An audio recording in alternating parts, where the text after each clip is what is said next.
do do do do do do.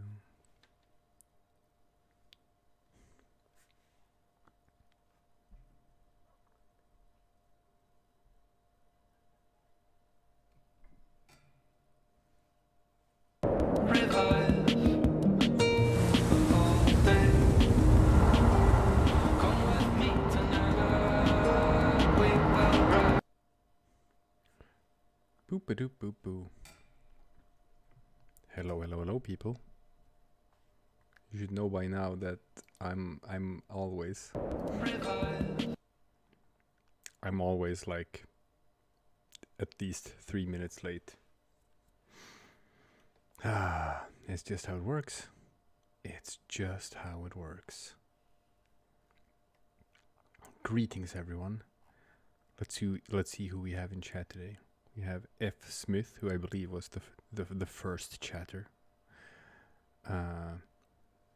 We've got Adem Nair, got Spanish Empire Animation, the Danish countryballer, the baguette lover. Aren't we all? Marble Sphere is here. Hello, Marble Sphere. Jacob the Michigan Man. So cool, so cool. Lots of people.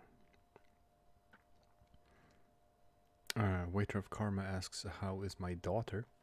Well, the answer is my daughter is sleeping. That is how she is. Oh, Spanish Empire Animation says, I appreciate you making my profile picture. Oh, you are welcome. That was a funny one to draw. I spent an hour drawing a helmet, but it turned out pretty well in the end. That's pretty cool. Do I have a TikTok account? No, I do not have a TikTok account. We do all our shorts here on this Polandball channel, not on TikTok. So you'll still get your TikTok style content, just you get it here on YouTube.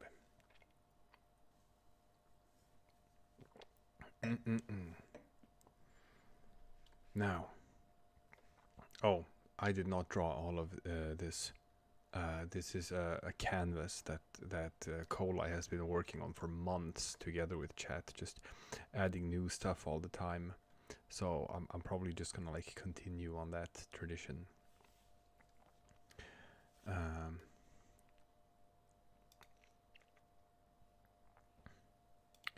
So you can barely hear me. Well, the problem, which is why you probably have to turn up your volume a bit, is that this is how DickRhino streams work. I can only stream after I have put my daughter to bed. And now she's sleeping. Now she's eeping in her room, and I cannot wake her up, which means that I have to do these ASMR streams of just talking in a smooth, jazzy voice. That is what I can offer you people. So, if you think I sound quiet, unfortunately, there's not a whole lot I can do about that. I've cranked up like all of the microphone as much as I can without like losing audio quality as a result. So you probably just have to turn up your volume on your headphones or your speakers or whatever you're using. Sunnyflower says my volume is on max with earphones on to listen to you. Yeah. That's pretty much what it's like here. But that's okay. We have a chill time. We have a chill time together. Now, I thought I was gonna live stream today just because, you know how sometimes you just sort of need to vent a little bit about life or whatever, and it's nice if you have friends that you can vent to. And you know, for me, it's even better because, you know, I have a wife. Look, there's a wife in the background. Check it out. See right there? Wife. What are you doing?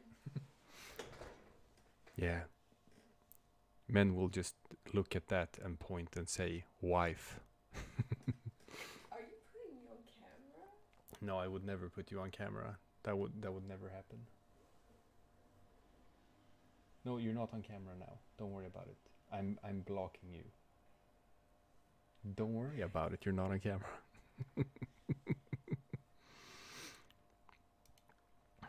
So that's nice. I do have that, and yes, I was also asked if I have pets. I do. I have 2 cats. I have shown off both of my cats on the stream as well. Currently, cats are hanging out somewhere else, but they might show up. They show up sometimes. So that's nice. Oh, chair stream is gonna happen at some point if I need to go have a drink or something. But yeah, I do have wife to vent to. But you know, sometimes it can be nice to just sort of have a bit of a rant, just unload, ventilate, and ease your mind by just talking about stuff. So that's I hope you're here for that.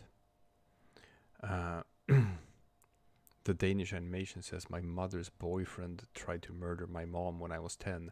That's a venting stream. That's something you could vent about for an entire stream. God damn. Well, you said tried to, so I'm gonna assume that didn't happen. So Jesus, but damn. I'm sorry you had to go through that. That's rough. Yikes. Deadly Countryball asks, I thought we were venting. Where's the Amogus gameplay? That's a different kind of venting. No Amogus stream tonight. No. But I thought that we could vent about family. Because that's probably something that everyone can vent about. And I'm gonna invite chat into this as well. So I have my own topics that I can talk about, and can ask you about stuff as well. So F. Smiths asks if I can call you Froglord instead. I can call you Froglord instead. I will call you Froglord from now on. So let's start easy.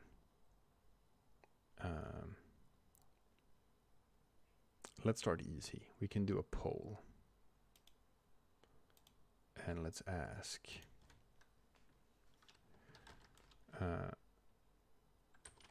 Do you have family stuff worth venting about?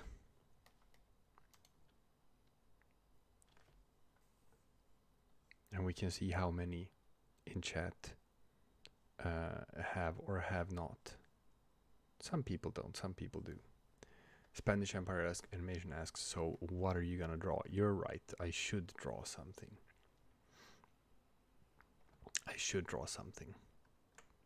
I can ask chat. Chat, what would be fun? What would be fun for me to draw while I vent?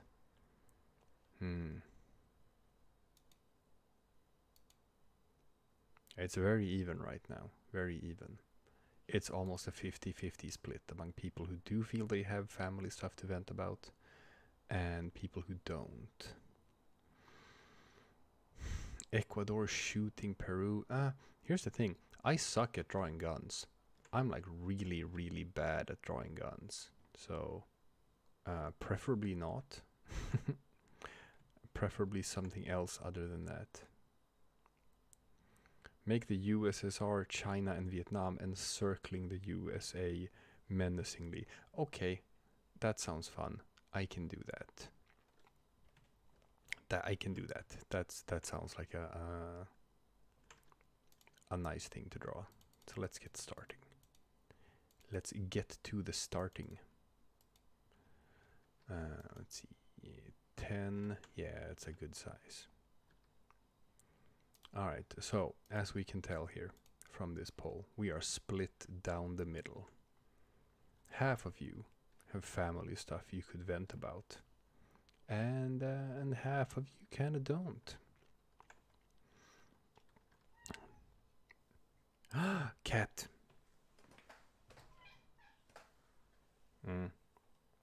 Cat dodged out of reach. Don't worry, we'll have more opportunities for Cat. Don't worry about it.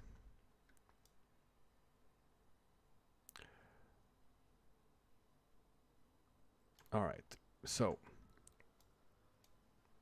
most of you guys are younger than I am. I'm gonna say it's pretty likely.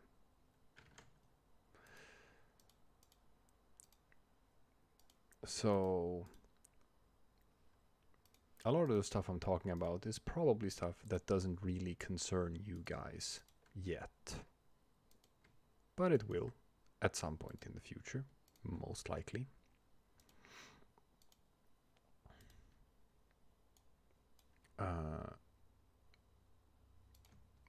Do you know that when you have kids, you can sort of like say goodbye to a lot of your previous social life and just, hanging out with friends, kicking it, taking it easy, having all the time in the world? That's just sort of like, nope, that's not your life anymore. That's not your life anymore. Because now you have this little one to take care of. And that sort of takes priority over everything else. And, that's something you accept as a parent. That's part of the deal. When you get a kid, you understand that is part of the deal. And that's fine. You expected that from the start. That being said, even no matter how prepared you are for it, and we were prepared. We were pretty, late in life when getting a kid, so we were in a good position for it. We have a stable home environment. We, it's a loving household of two people who just, have a lot of respect for each other and are very good at co-parenting. So, everything works in that regard. But even so, it takes its toll on you. It's exhausting. And we need, some downtime as well from time to time. Right? It's not too much to ask for.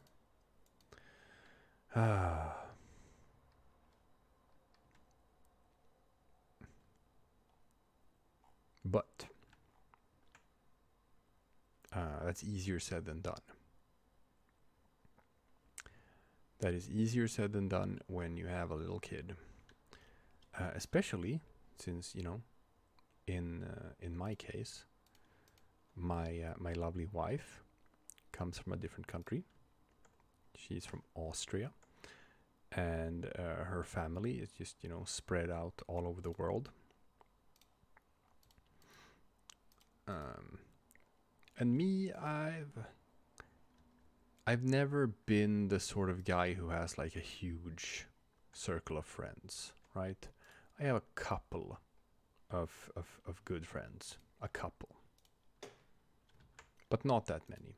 I know there are people out there who have like, I don't know, hundreds of friends, millions of friends, just super social beings surrounded by like just everyone in the world.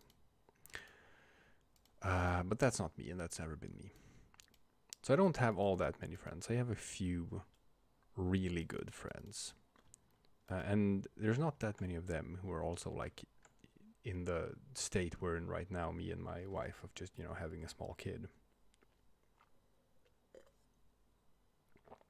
So we don't have like the biggest support structure around us, is sort of what I'm saying, what I'm getting at.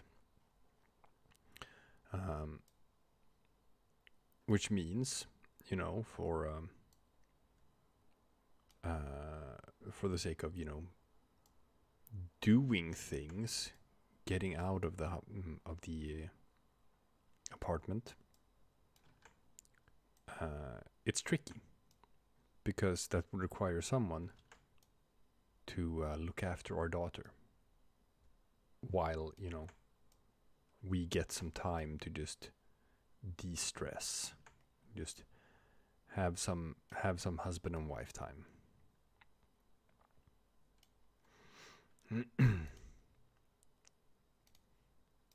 That being said, you know, we try to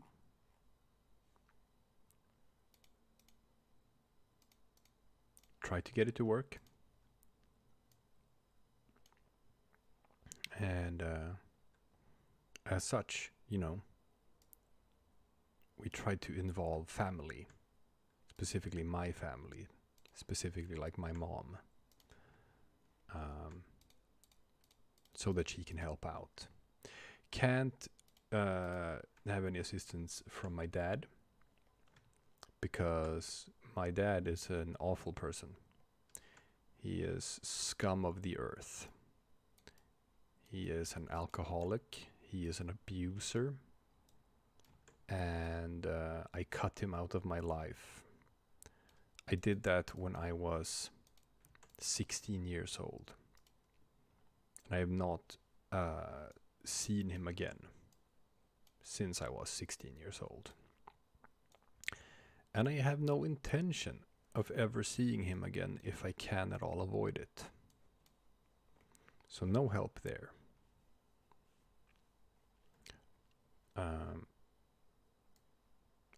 I could spend an entire stream talking about my dad and my childhood and, you know, what it's like growing up with someone who is supposed to be the one, you know, preparing you for the world, supposed to set you up for success, but who just is not interested in doing that. He's a narcissist as well. So the only value I had in his eyes was to the extent that I reminded him of himself, which I didn't. I was my own person and I was nothing like him. So he never liked me as a result.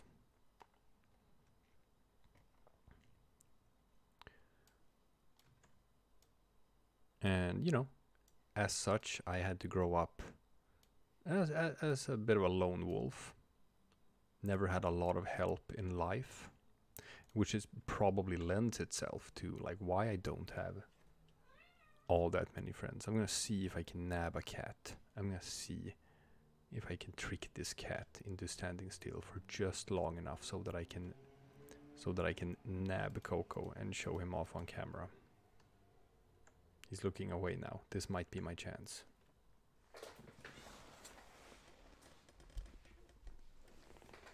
I took my chance. Behold. Behold, Coco on stream, Coco on camera. Hello, Coco. Will you say hello to the chat, Mr. Coco? Will you say hello to the chat? No, I will not say hello to the chat. Yes, but we're doing good.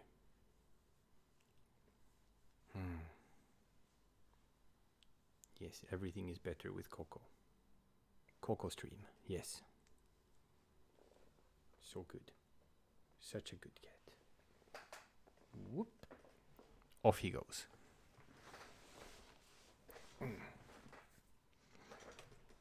Yeah.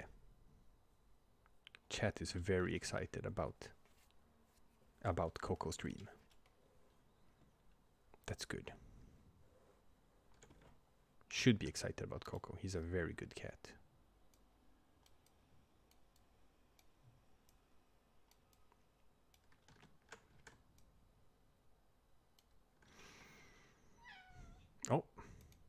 He wants something from me. Sorry, Coco. I am streaming. Surely you must understand. He does not understand.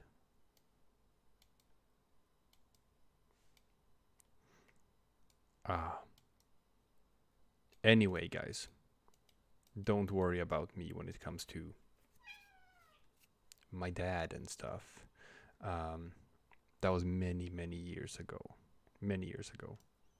And I turned out mostly fine.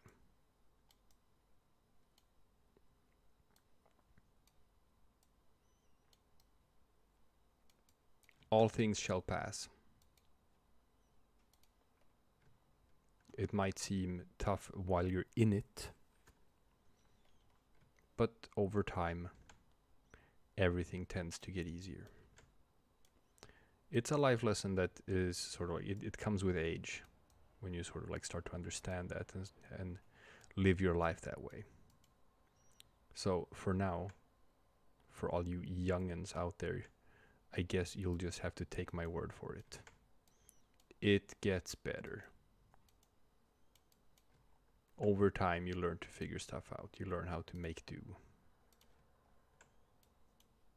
You learn how to not let things affect you too much that shouldn't. You learn how to not let them have power over you. Takes time. Takes time, but you get there. Jacob asks how my mom is. My mom, you know, she's doing good. We all have our scars emotionally, you know, from the upbringing that I had. It was rough on all of us. Me, my mom, my brother. So as adults, we all have had stuff that we've had to process and just get through as a result. Coco, don't bother me. I'm streaming. Coco is bothering me.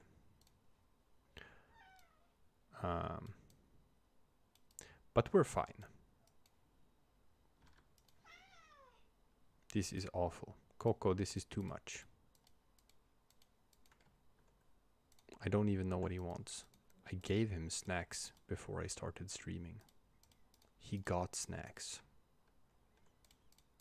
I did that so that he wouldn't start screaming. And yet here we are.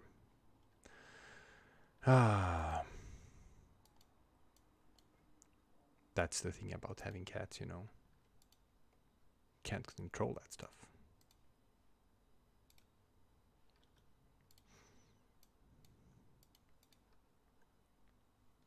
But anyway. Coco, I'm going to pick you up again if you don't stop. Sphinxen asks if he missed any matters of importance. Well, he missed cat, so maybe I will pick Coco up again.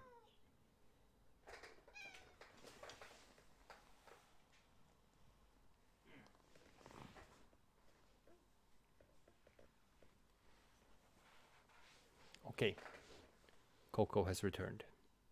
Coco, this is too much struggling. Too much. Here we go.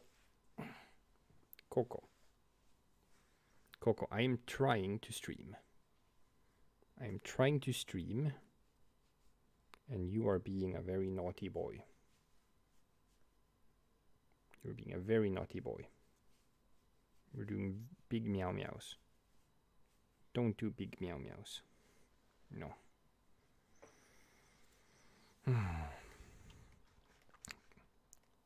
Do you think Coco is going to listen to me? I'm not sure he's going to listen to me. For some reason. I think he won't. He's still a good cat though.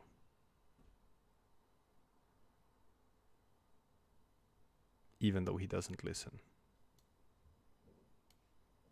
You know why? Because no cats do. Cats never listen. That's just something you have to accept when you get a cat.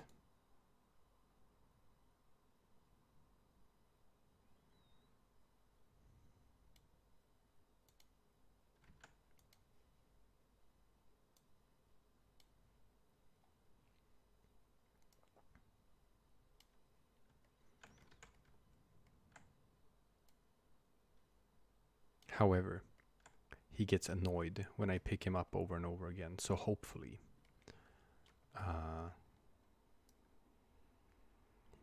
he'll have learned that that was not a good idea to do right now.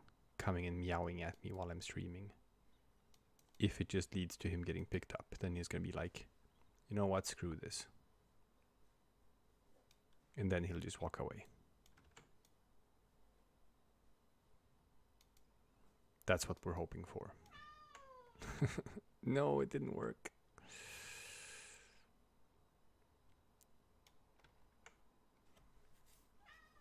Alright, I might actually have to go and give Coco some more food. He might be meowing because he already ate his dinner.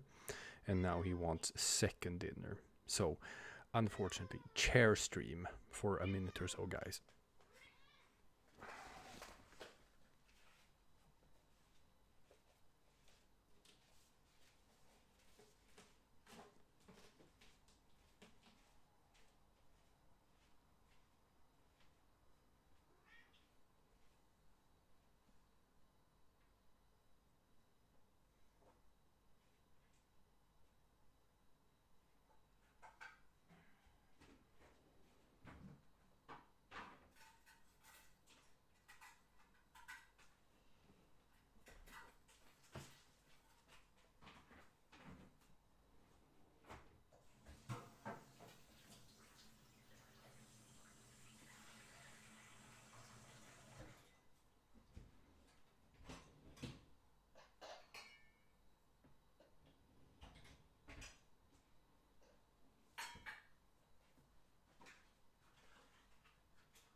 All right. Thank you for enduring chair stream.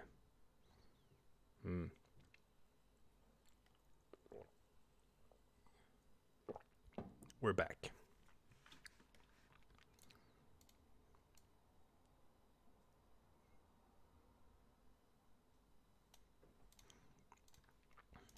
Now, as I was saying, there is we don't have to talk about my my dad on this stream. That could probably be its own stream at some time in the future.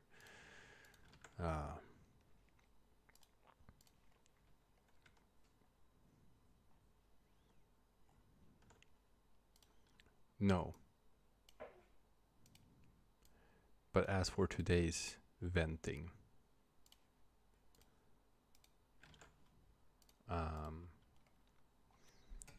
yes, I know. Farewell, chair. No more chair. All chair is lost. We're gonna add some highlighting here to this. To these classes. I always do it the same way.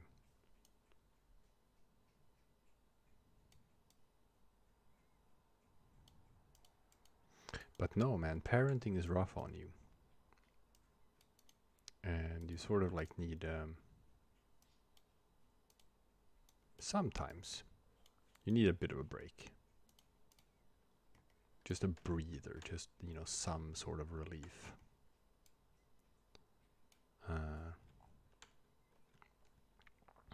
So we've been trying to employ my family for that.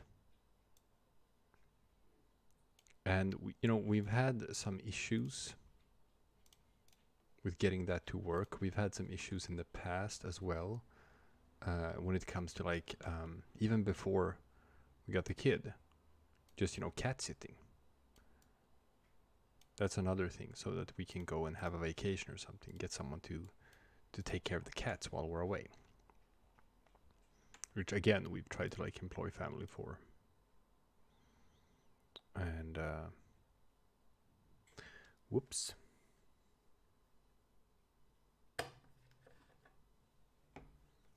I ran out of battery in my headphones.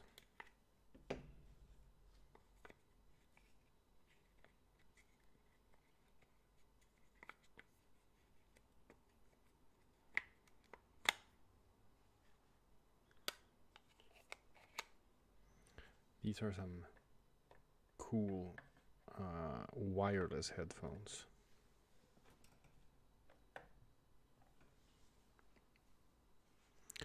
That run on battery. So I just have two of them. 2 batteries and a charger. So one is always charging while the other are in the headphones. Now, I hope I'm just not gonna mess with my wife's audio on her TV when I turn them back on again.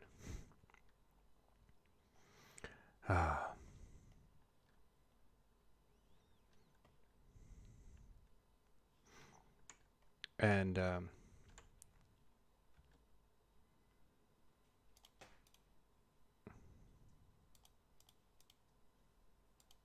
the issues that we've had have been that my mom and my brother have not been the most dependable when it comes to doing what they've said that they're going to do.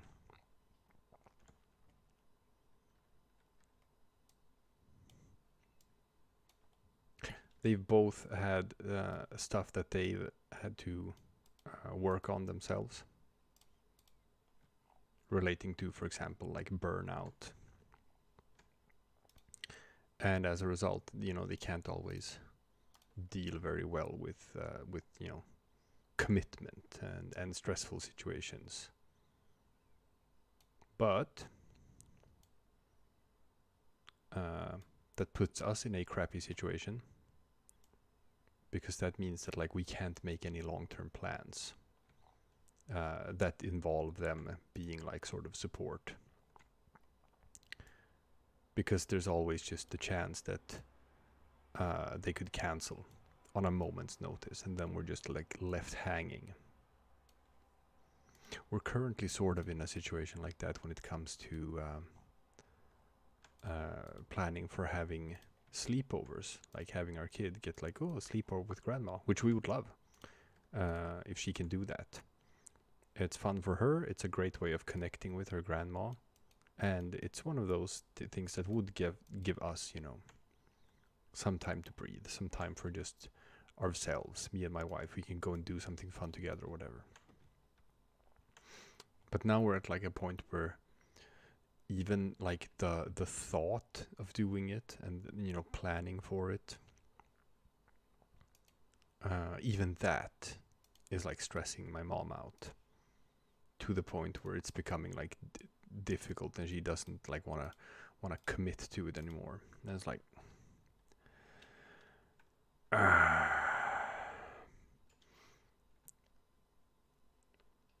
like I get it,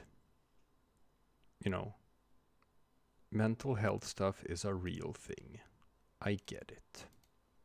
So I'm not diminishing burnout. Burnout is a real thing, absolutely. But even so, man, you gotta meet me halfway. You gotta meet us halfway. can't all just be like, oh, think about how this affects me, think about how hard this is for me, how this makes me feel. Or it's like, yeah, well, think about me and my wife. I don't know if you know this, but having a small child is pretty hard as well. It takes a toll on you. And it would be nice if we could have some time to recuperate and chill, do something nice, maybe go to a spa, maybe just have an evening for ourselves without the kid, to just sort of, feel like a husband and wife, right? And not just as baby caretakers. It's important that, that doesn't like sort of disappear from your life just because you have a kid. That still needs to like be allowed to exist.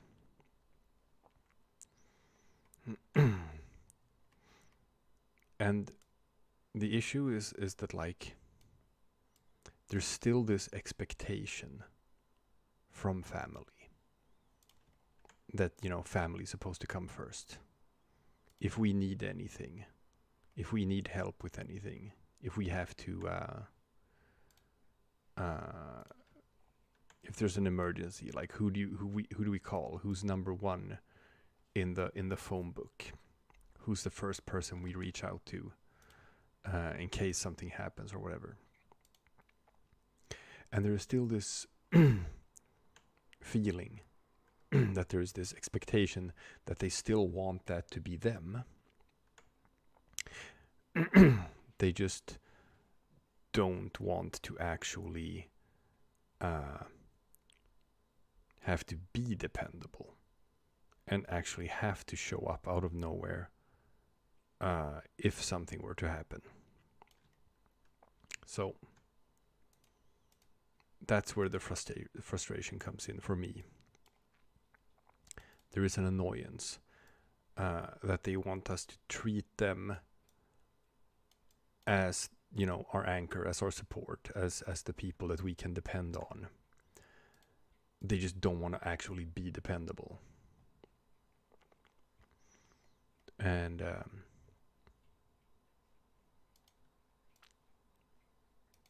it's a real annoyance.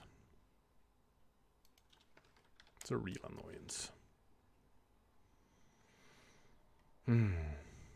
Anyway.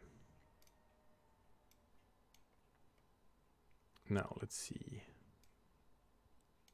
Sunglasses on top. I have layered all of the layers correctly. Where's the shadow? There's the shadow. So I'm going to scoot the shadow underneath here. And I'm going to merge this layer down. That should allow me to cut out these excess lines of color here.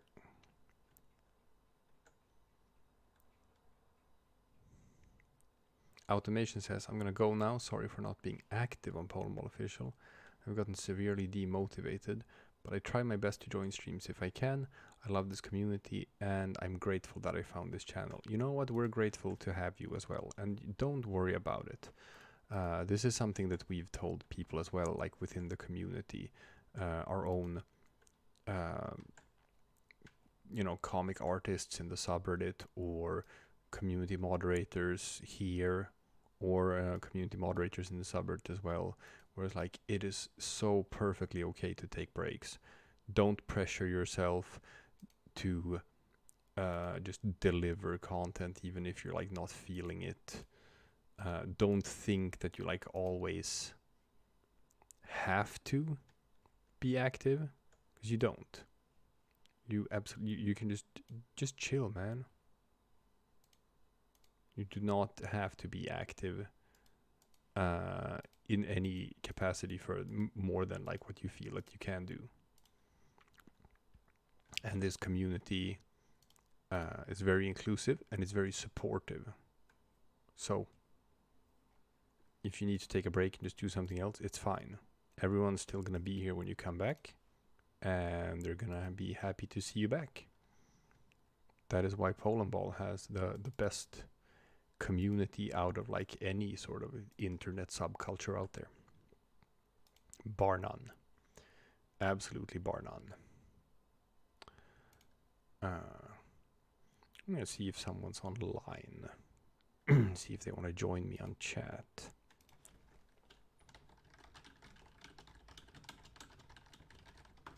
I'll throw out a question in the Discord among the rest of the team.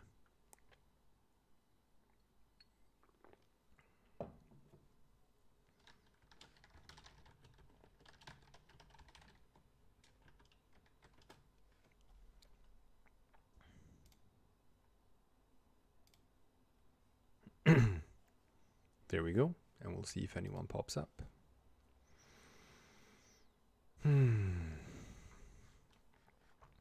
Okay, we have drawn a USA. Now, that was only the first, but now it's easier. USA is the flag that takes time to draw. The rest is way easier. Way, way, way easier.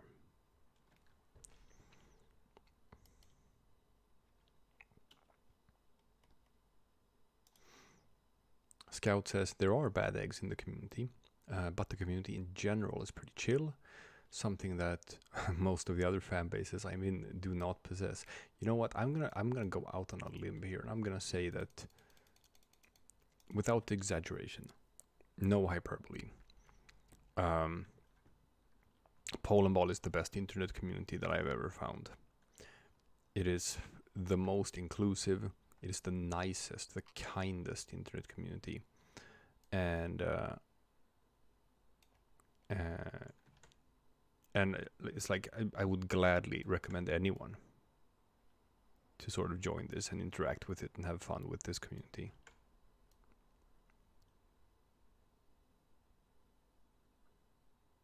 So much of the toxicity that you often see in online communities, I don't think is a part of our community.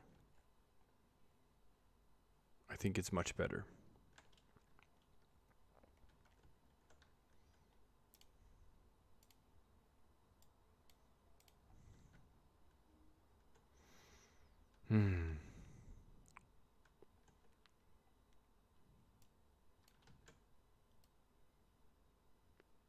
And what I really like about Polandball is that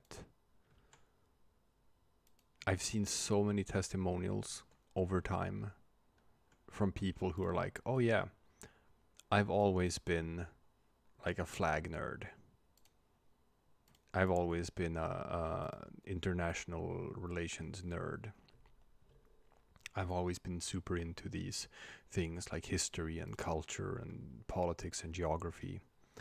And I've never sort of like found a place on the internet that is for me, that fits with my interests. I've never found a place where it feels like I belong with this particular kind of nerd culture that I'm into, until I found Polandball. And like when I found Polandball, it's like,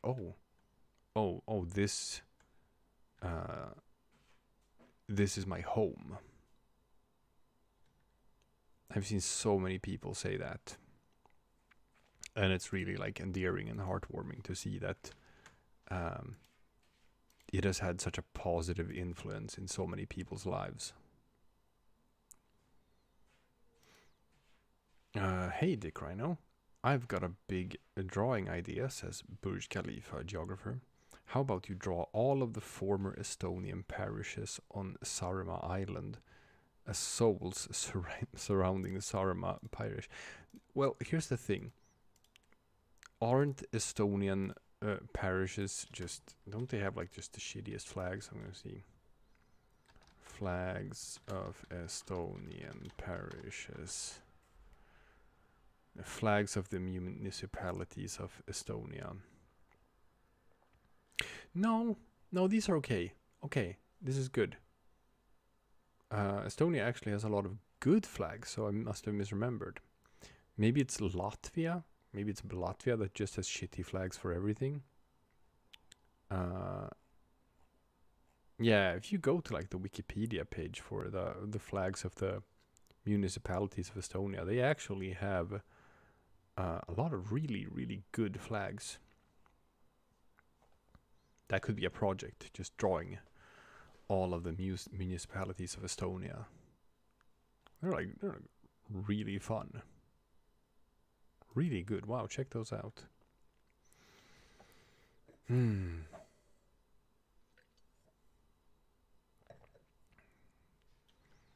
Now, what was it going to be? What was going to be USSR, China, and Vietnam? I think that was it. Alright, so we gotta sample that in. Now, unfortunately, all of those countries are just big red, but with a logo on the front side. So I think, let's see. Maybe I can make this ball Vietnam, because then you can at least see a trace of the star on the front. Maybe we can do it that way. Oh my God.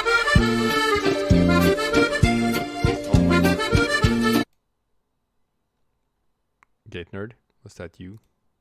Yes. Yeah, I don't know why it does that. Why does it? I think it has to do with nitro, but I don't know how to turn it off. Why do you do that, Gate Nerd?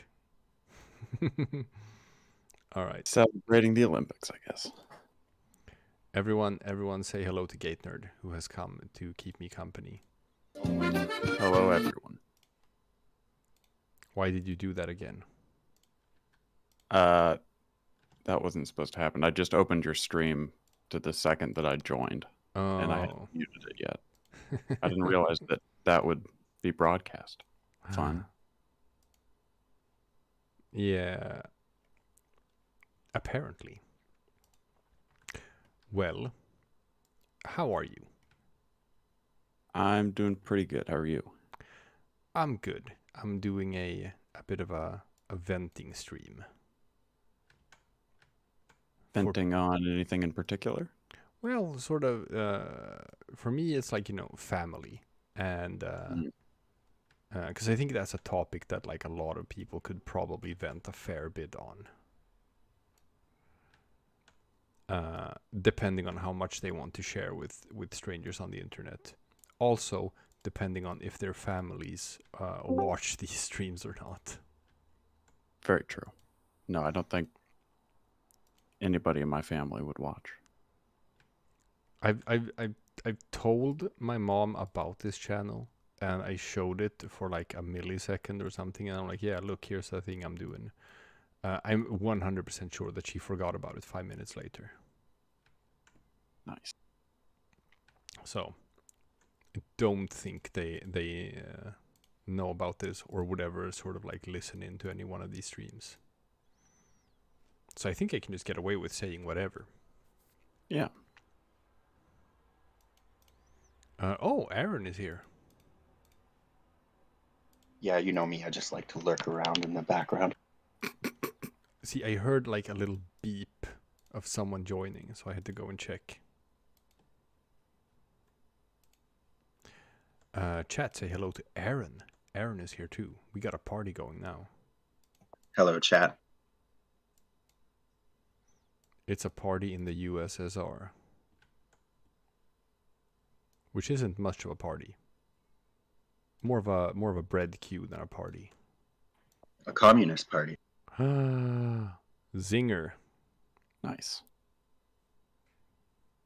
What have you been up to, Aaron?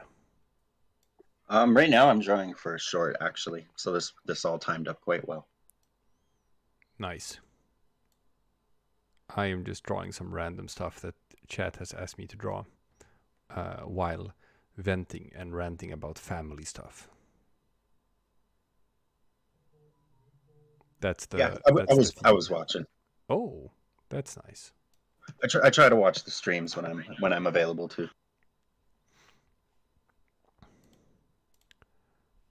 Well, good that we have some people who are taking this seriously. No, I'm joking. We're all taking this seriously. We don't expect. That's the thing, right? With people's private lives and everything that everyone has going on. Whereas, like, I have not watched all of the content that exists on our own channel.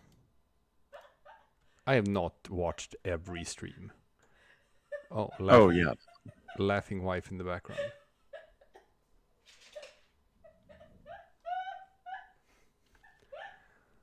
I don't know if I've watched every short. Wife has to actually pause the show because she's watching because she's laughing too hard and she can't breathe. Oh, I see. She's watching Bullet Train, that movie with, I think, Brad Pitt. Yeah, Brad Pitt. I love Bullet. And the new James Bond. I haven't seen it. I guess it's funny. Oh, I didn't know they announced the new James Bond. I think they did. I think it's Aaron Taylor Johnson, I want to say. Who? The guy from Kick-Ass. New James Bond.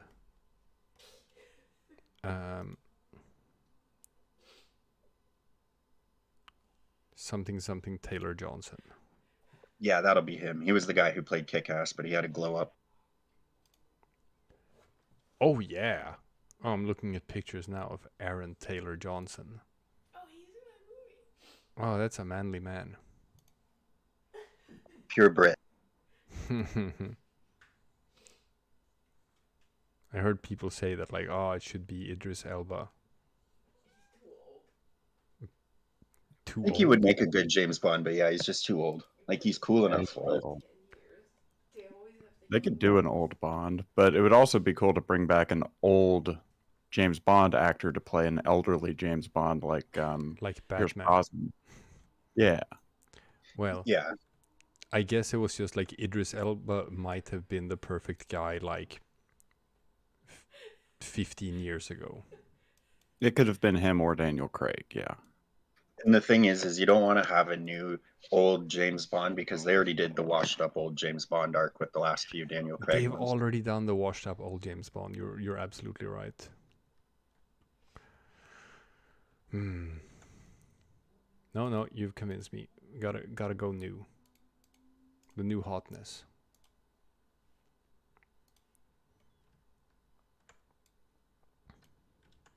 I think this guy's also playing Kraven the Hunter, but I'm sure that movie's going to be dreadful. That movie's never gonna come out. That's honestly good. I mean, it's just that. Look, that was the thing with Morbius, where everyone's like, no one is asking for a Morbius movie. It's such a shit character in the comics as well. Like, no one wants this. Who asked for a Morbius movie? Yeah, it would be like making a whole movie about Sandman or something. Yeah, pretty much. And Sandman is a bigger character in the Spider-Man comics than Morbius is. Morbius is like shit tier. He's in. Yeah, I remember watching the 90s Spider-Man as a kid, and Morbius episodes are always the most boring ones. I have no idea why they thought that was gonna work.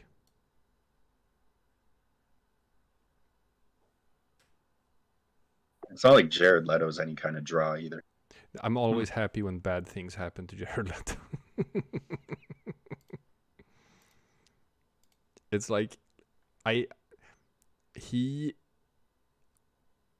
used to really like 30 Seconds to Mars before they got like stuck way up their own assholes. Way up their own assholes. It used to not be like as insufferable. But then their like latest couple of stuff is just unlistenable because it's so pretentious. And I've heard that they're like one of the worst live acts in all of music, which I have no trouble believing. And I heard Jared Leto's a bit of a creep too. Yeah, and has like a weird cult. One sec. Cat scissors. Cat scissors? He's got a lump. Oh. Let's see. That's the thing about ragdolls. They got too much fur.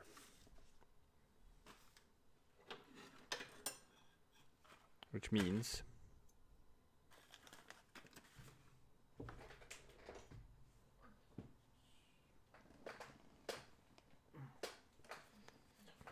they can't always self-regulate. They've been bred by humans to have more fur than a cat is supposed to have. So they actually need help from humans with like just, trimming and grooming, because they can't actually do it by themselves completely. Just have too much hair. So they get clumps and matted fur and stuff like that, and we just have to cut that out, cut it off.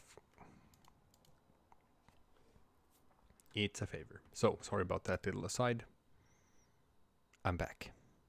You must like the summertime. Well, I mean, we can give them a nice summertime haircut.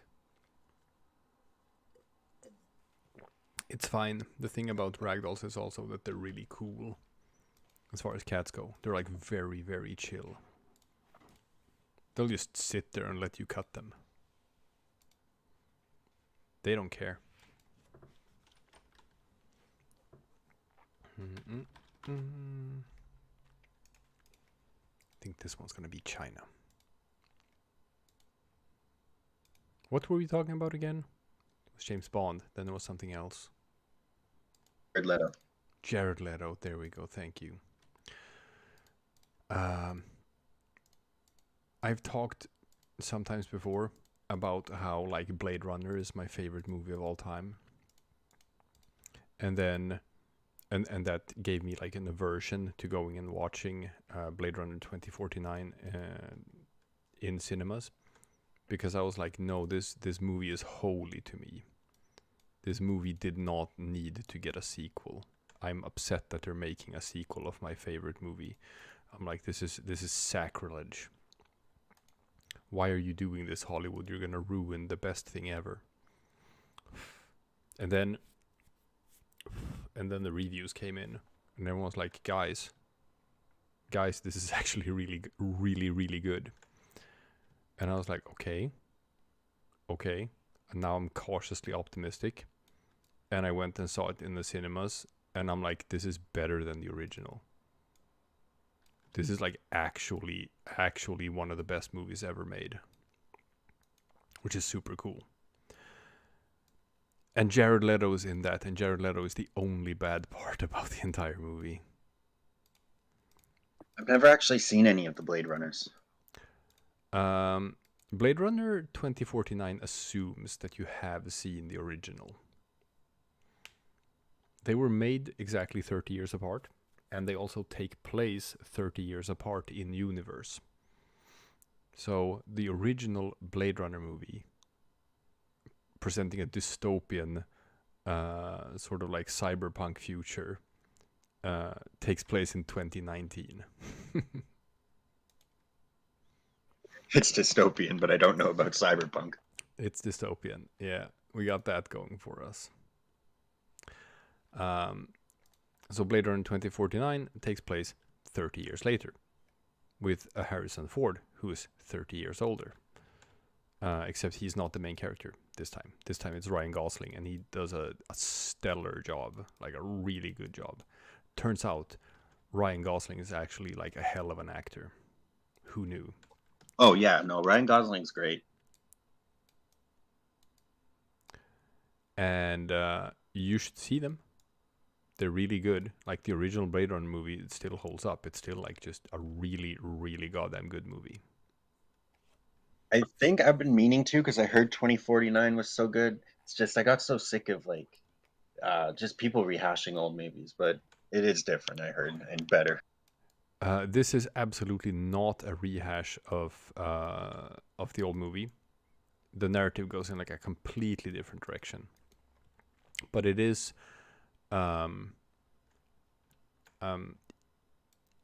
it's like a love letter to the old movie. It's like it's so respectful of the source material, while just continuing the story and taking it to the next step instead of just trying to like rehash it. Because yes, that's been the name of the game for the past decade. Like Hollywood is sequels, Hollywood is remakes, Hollywood is Like I saw that, I remember seeing the trailer and thinking to myself, "Oh man, they're dragging up Harrison Ford's corpse from once more." yeah, pretty much. But not the case for this one. If you were worried that this was just gonna be like a soulless cash grab, I can tell you absolutely it is not. This is a work of passion by a director who you can tell absolutely loves the source material. So yeah, you should see it. It's amazing. Yeah, I think I'll give it a watch next time. I don't have to. Right now it's on Prime, but I got to pay for it, so I want to wait because I know eventually it'll just become free. Oh. I went and saw it in the movies, and I'm really happy I did, because it's one of those movies that's like you can tell that like this was made to be watched in a cinema.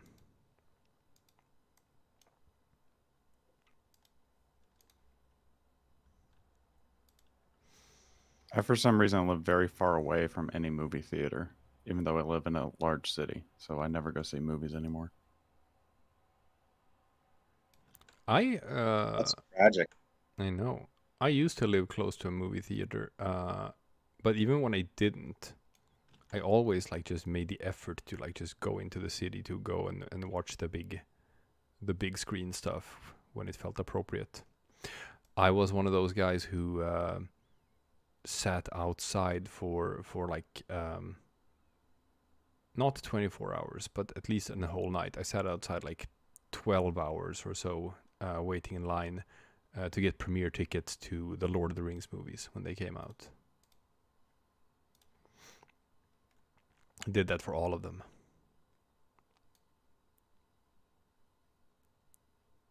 I was pretty young when they came out. I think I was like 8 or 9 when the last one released. But I did see Two Towers in the theaters. Yeah, no, I was a bit older than you at that point. I must have been like, I don't know. I think I was like around 18 or something. And I was I was such a Tolkien fanatic back then. So like I had been, following all of the news about the production of the movie for like several years before it came out. And me and my friends, like I was a LARPer back then. So this was a very, very big event for me and my group of friends. Very big event. There's some things about movies that like actually do work better in the big screen, in cinema, especially with like soundscapes. You just can't replicate that at home. Yeah, like I saw Gravity in the theaters, and I was like starstruck and in awe. And then when I rewatched it at home, it was just kind of flat. Yeah. So, Blade Runner 2049, definitely that kind of movie as well, where it's like, yeah, I'm happy that I saw it on a big screen.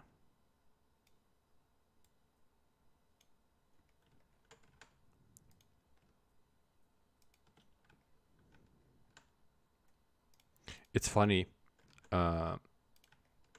I've talked about that too, because like it was like one of those things that really made me fed up with Marvel movies.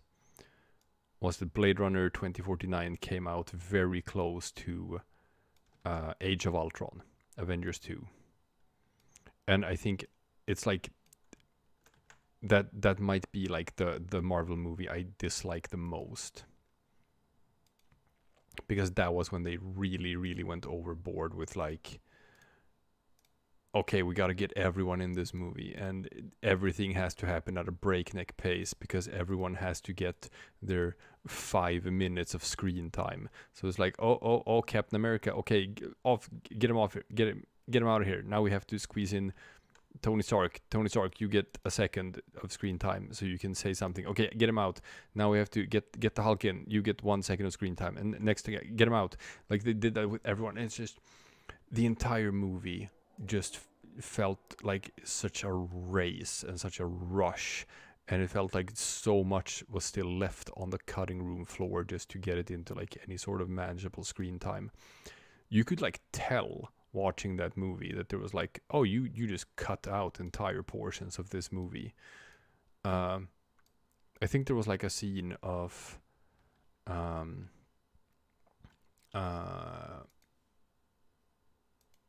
it was like a scene of Captain America is in a hospital, and then there's a car chase, and then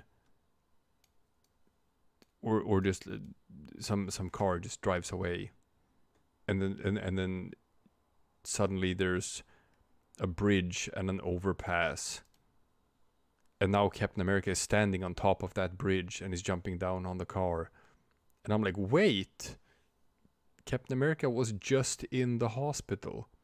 How did he just magically teleport to this bridge like several kilometers away so he can jump down on the roof of this car? And it's just like, no love and care went into it. It's just overproduced Hollywood bullshit. And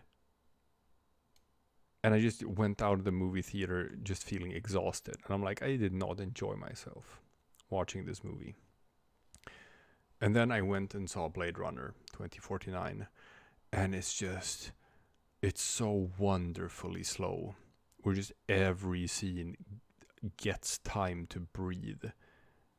And you have like this big thing happening, and then you can, after that, the movie can be like 10 minutes where no one says anything. And it's just like landscapes and scenery. We're just you allow the viewer just sit back and digest what happened before we like move on to the next plot point. And I'm like, oh, this is everything that I've been missing from cinema for the past decade.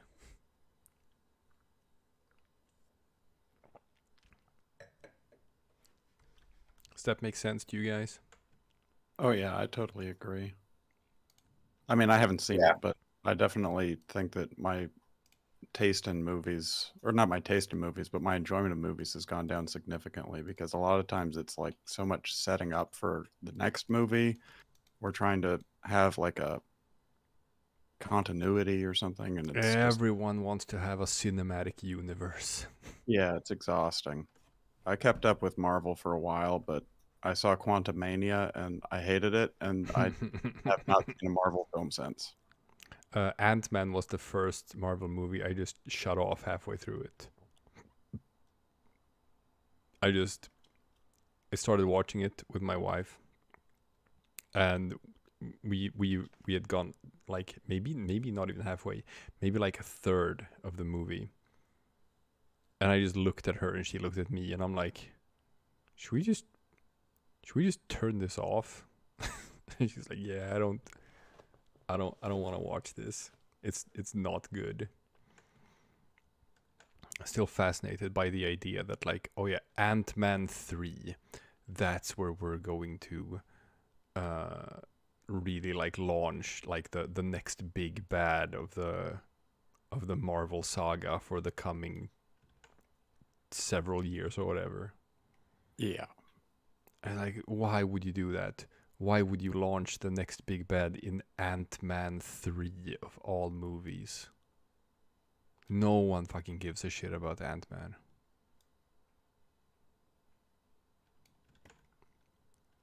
Apparently, I didn't even bother with the first one. No. Apparently, the CGI for MODOK was embarrassing. It was really bad, yeah. Do you guys remember the CGI in the final Black Panther fight? It was abysmal. It looked like a PlayStation 2 fight. Yes. You're talking about the first Black Panther movie? Yeah. When they're fighting in the mines. Yeah. Yeah, that was bad. But that's part of like why Marvel just feels so soulless nowadays. It's everything is so formulaic, and they just churn out these movies that are just based on like this. It feels like it's just everything is just made in a corporate boardroom now. There's no as like even from the start, when it was fine. It was fine because it was new, where we haven't really seen it before, with the whole superhero cinematic universe. There'd been superhero movies before, but not that many actually. And the scale where we did like this whole Marvel universe thing was very different from anything that had been done before. Previously, the big one had been like the Spider-Man movies with Tobey Maguire. Yeah, and the X-Men movies, which had Yes, them as well. 8 movies, 8 movies by the time it ended, maybe like 5 by the time Marvel started doing stuff. Yeah. But that was it. Otherwise, there hadn't been like that many superhero movies. You know what the first superhero movie was? Ever? Well, no, but in I guess in the modern era, they done like a superhero TV series before, like the Hulk had a TV series in like the 70s with like Lou Ferrigno. Yeah. But I think the first sort of like full length superhero movie was Blade with Wesley Snipes. Oh yeah. At least the first Marvel superhero movie. Right. Yeah, there were like Batman movies that were older. I think it was the first Marvel superhero movie was Blade. They had, I think the earliest ones were like in the 70s. They had a couple of them, but they were really bad. But Blade was like the first one that was good, for sure. And Blade wasn't really good. It was just like kitsch. Yeah. But it was the era of like Underworld and Resident Evil and stuff like that. So it very much fit in with all those movies. Well, I guess those came later, but it was like a whole thing. It has to be. Underworld. Yeah. Underworld, the first movie, 2003. Blade movie, 1998. So that's 5 years earlier. Yeah. But obviously, like, Underworld wouldn't have happened if it wasn't for Blade. Definitely. Had the iconic line, "Some motherfuckers always trying to skate uphill." Which is apparently a line that Wesley Snipes improvised.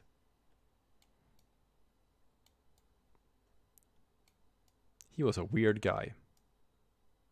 Yeah. I think he's in jail for tax fraud. He's in the new Deadpool movie. He Spoilers. is? Yeah. Oh, don't spoil anymore because I really want to watch that one actually. I do know that like in tune with what Deadpool is like as a character, which is all about like breaking the fourth wall. I do know that they have a lot of like Easter eggs from like you know canceled movies or like projects that never saw the light of day, which is fun to have in a Deadpool movie. Yeah. But I don't know too much and I don't want to get spoiled because I want to watch it. I will refrain. So I guess he's not in jail anymore. Oh, good for him. Because you know that Wesley Snipes was in jail. I totally believe that, but I did not know. And I think it was for tax fraud. Yeah, that's fair. I think he just didn't pay his taxes.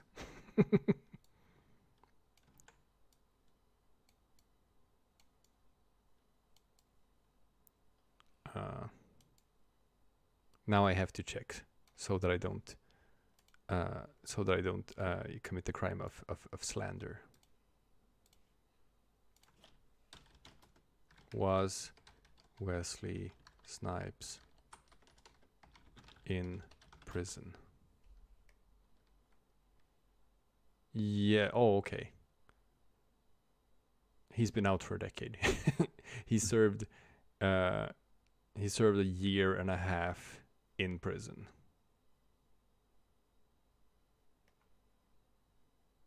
Huh. More than I'd expect.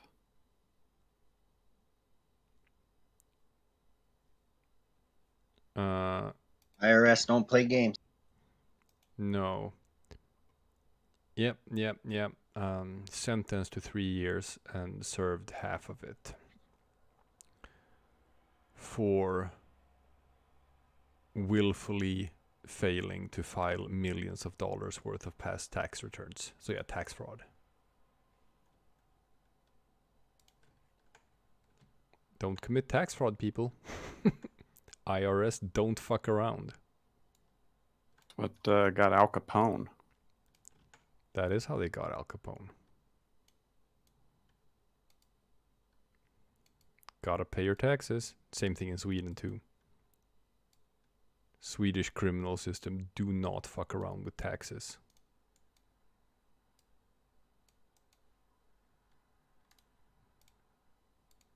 You can get away with a lot of things in Sweden. Not paying your taxes, not one of them.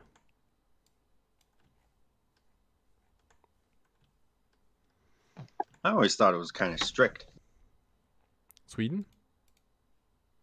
Yeah, not strict in the sense of like, you know, a dictatorship. Just very bureaucratic and on point with the laws and kind of socially conservative. It's not exactly strict in that way. It's the way I would describe it is that it's a cultural thing. That Sweden has a very law-abiding society. So you don't actually need to be all that strict if you have a population that just follows all the laws anyway. Yeah, that's my impression of everything in that part of Europe. It's just law-abiding. Germany, Scandinavia, what are the other ones? Like Austria. Austria has a few skeletons in the closet. And by skeletons in the closet, I mean Nazis in the basement. And some dudes' daughters. That as well. Austria is one of those countries that, like, you know, they got away with everything they did in World War II. And got to, like, pretend like they were the victims as well afterward. Yeah. So they never really had to, like, clean up their more dirty little secrets afterward.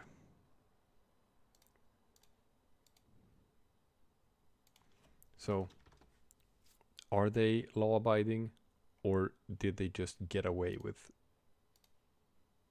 not being? I don't know. My wife is from like I was Austria. gonna say, Bulgarians got out pretty good. I think they're the only Axis country that actually gained territory, but they had to suffer under communism for like 3 decades, so they paid their due. There you go. Yeah. Finland gained territory? No, in World War II. They lost a quarter of their population or something, or I think their second biggest city. Ew. And the entire area of Karelia. No, they lost a lot of their territory.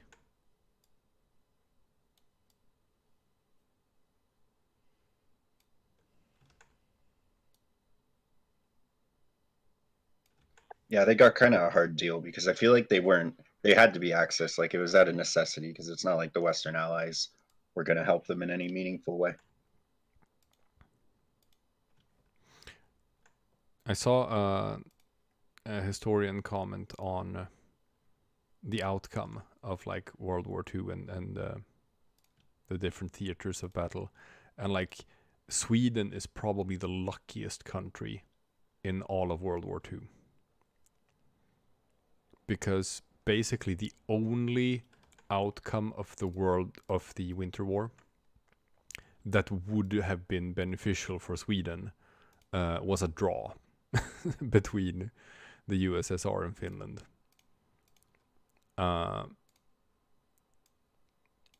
Which is exactly what happened. If Finland had just smashed the Soviet Union, that could have led to, like, you know, Nazi Germany actually winning the war, which would have been bad. But if the USSR had completely dominated Finland, we would have had, you know, the Soviet Union as our next door neighbor instead for the past 60 years or so, which would have also been bad. So like the only outcome that was actually going to be beneficial for us was if Finland and the Soviet Union were to somehow sort of like fight to a stalemate, which was considered very, very unlikely at the time, but it was exactly what happened. So, lucky us. Yeah, for real. We actually had to go and fight. Like suckers. Yeah, considering the British basically told us to do it, we were kind of suckers. I think we were independent at that point. So to show the British what was good, we waited a week before declaring the war on the Nazis after Britain did, just to show them that we're like free from them. But I think even their military commanders like were commanding our guys.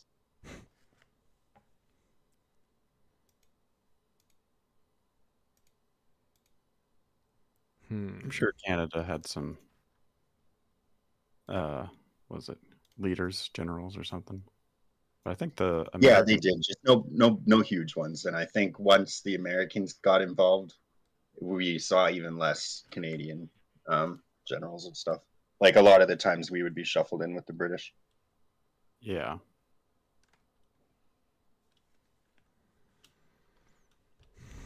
Oh man,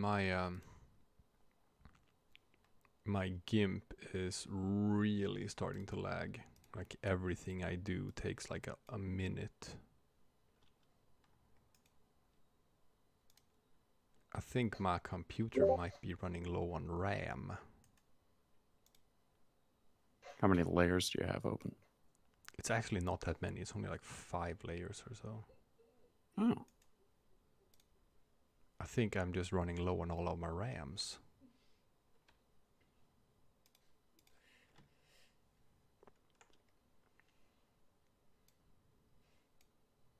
So I'm just gonna finish this one up.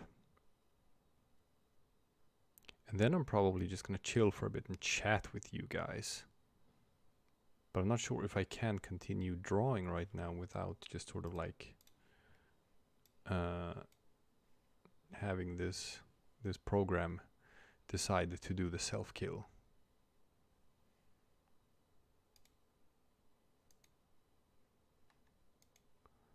Now let's see if I can just drag this guy. Oh, it's choppy. Oh, it's so choppy.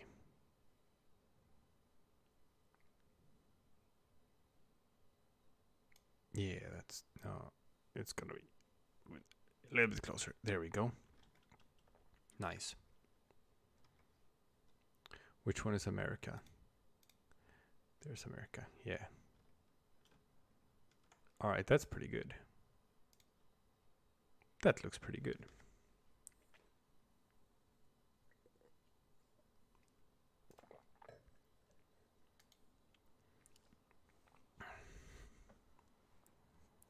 So have you guys had any Any fun family drama lately? If family drama can be considered fun. None that I'm aware of. No, we keep it pretty copacetic.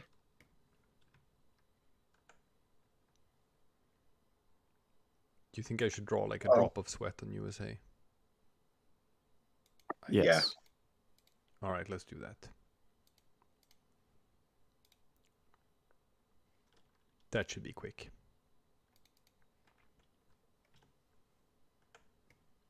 Have you had any previous family drama worth talking about? Well, my dad's always in a heap of trouble with the law.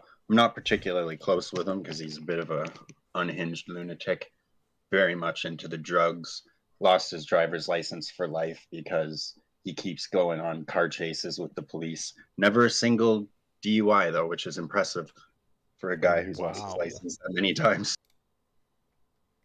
Aaron just dropping that bomb out of nowhere.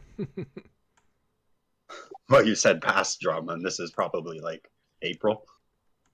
Oh, when I said past drama, I meant like, you know, stuff from your childhood or something. Not April.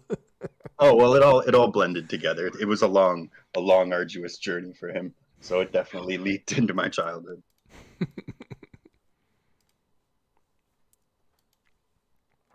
All right. So what you're saying is that your dad is cooler than our dads. As they say on the playground, my dad could definitely beat up your dads. I respect that. Wouldn't say he's cool though.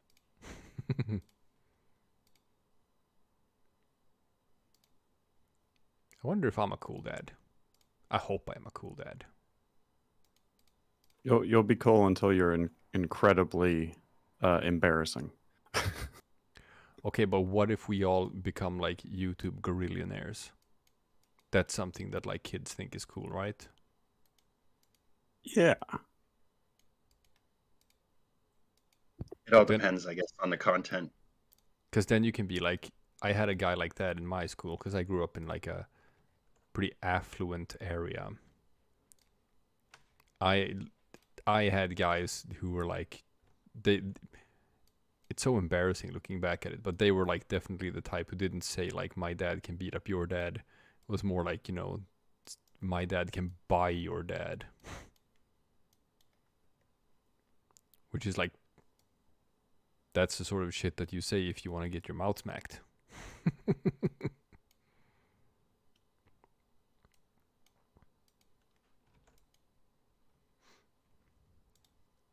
It's so condescending and rude. What a fucking shitty thing to say. It is a really shitty thing to say.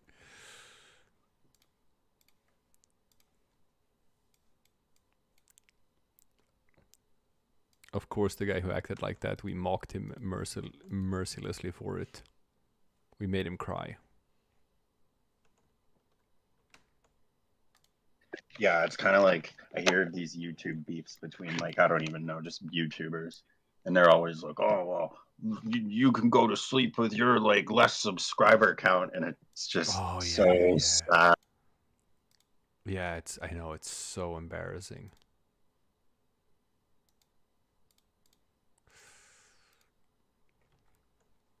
That looks better. Okay, cool. I can't wait for us to get into a bunch of YouTube drama. I know. We're lagging behind on that. We have to get into YouTube drama. Yeah. That's why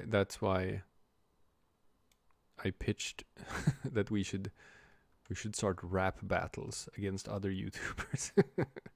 The rest of the channel didn't want to do it, and I called them cowards. But who would be doing the rapping? I mean, I could do it. I'm not, even though I'm from Sweden, I'm gonna say with some confidence that I am not the whitest guy on the channel. Who's whiter? Aaron? No. Aaron's too cool for that. No, I'm not gonna name any names. Oh, no, don't it's me. I wasn't gonna say it. I was going to.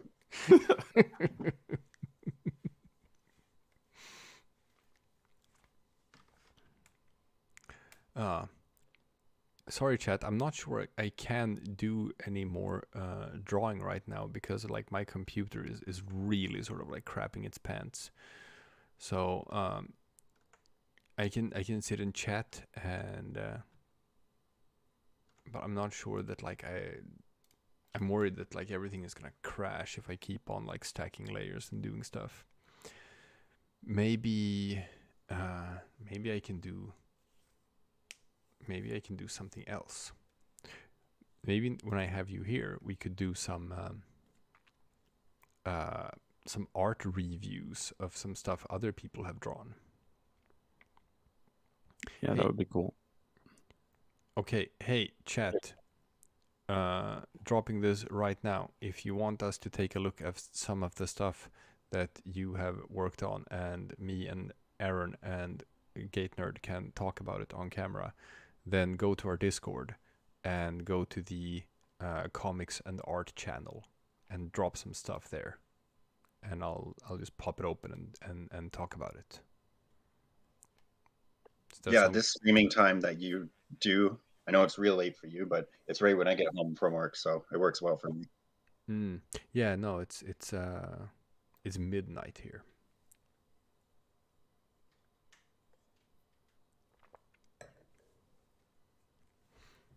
Now we'll see if anyone takes me up on my offer. You're gonna get a lot of pangs. I might. Wife? Is wife going to bed? Wife is going to bed. Wife, can I have a goodnight kiss on camera? It doesn't have to be on camera. You can have it off camera. Off camera, goodnight kiss. Okay.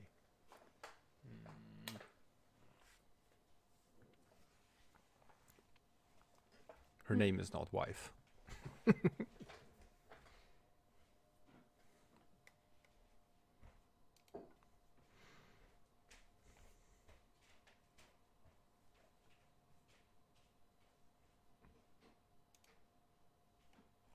Now let's see.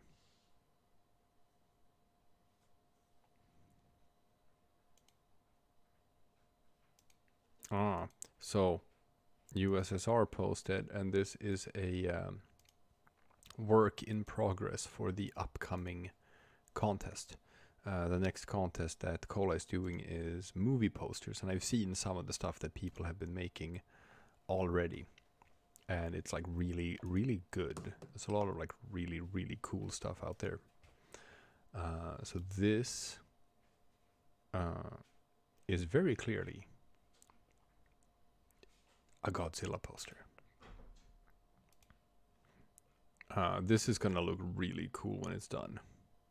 -1 was awesome. -1? That new Godzilla movie, but it's from Japan. It's really good. So anyway, this one right here. If we zoom in, like I love this Godzilla head. This is like this perfect cartoony style. Whereas like this looks like I want something Polandball related MS Paint cartoony to be drawn.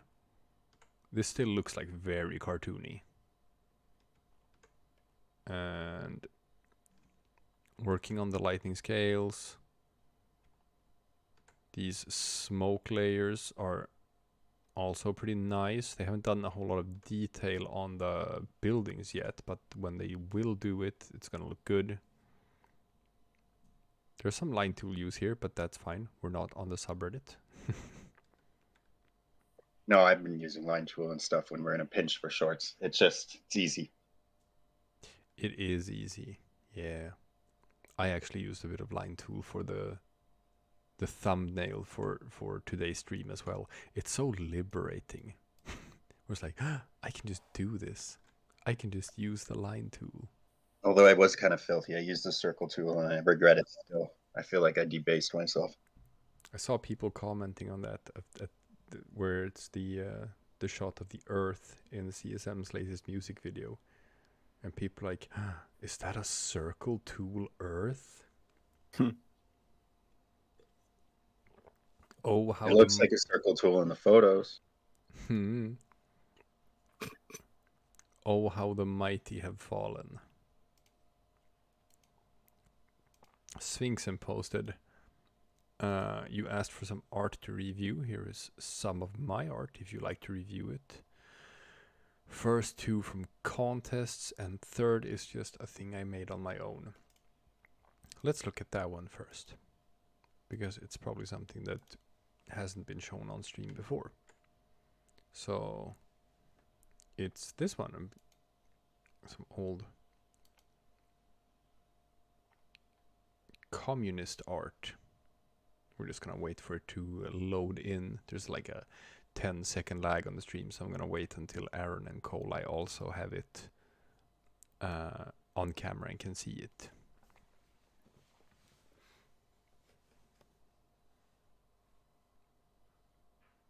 Great shading. Yes and no. I was gonna comment on the shading, and I was gonna say that I love specifically like the shadow under. Like I love the line work in the shading, but the actual coloring of the shading is not how I would have done it, because you see here that the sorry.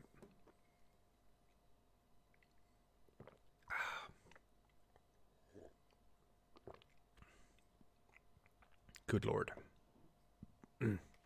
Got something stuck in my throat. You see here how it goes from like a red to almost a purple in the shaded sections. And there's something about this where it's like, this sort of can happen if you don't pay attention to what colors you use in shaded sections. Sometimes you can do it on purpose for dramatic effect, where the shading is a sort of like slightly wrong color and you know why you're doing it that way. But if I were to, for example, just sample a piece here of this art, or I don't even need to sample any of the art. I can just paint a section in black, and then I can just turn down the opacity or something on that specific section. There. And now you can see like what tone it would actually get if you were to like put a shadow underneath it. It would be like a darker red, but it would be the same shade of red. It wouldn't turn to this purple color.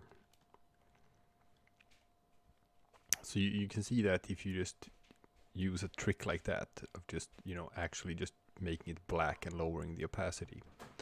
For the shadow to take on like different characteristics in color, then it would depend on like having color or like light that is from a different color or something. But this is just a shot that's outside, so it's just going to be like natural light, so the shadows wouldn't like take on that sort of appearance. Now it's a nitpick, but that's sort of like just, I wouldn't do it that way, if that makes sense. That's fair. I'm very not confident with shadows, so I appreciate the tips.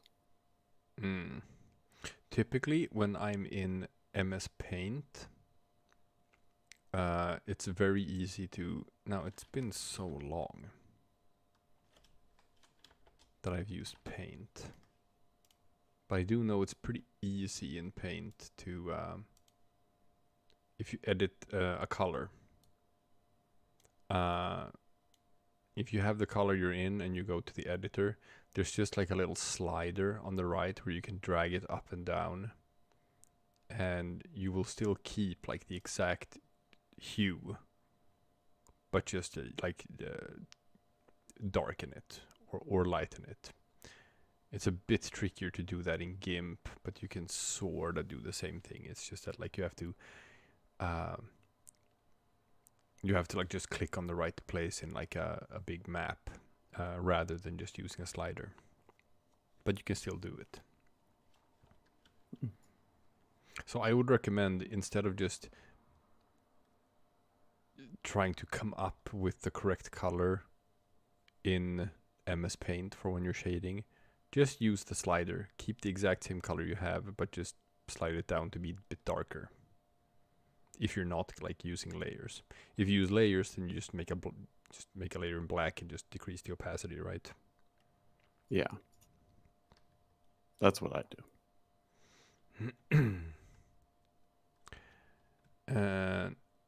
Behind here is a very well-known piece of art.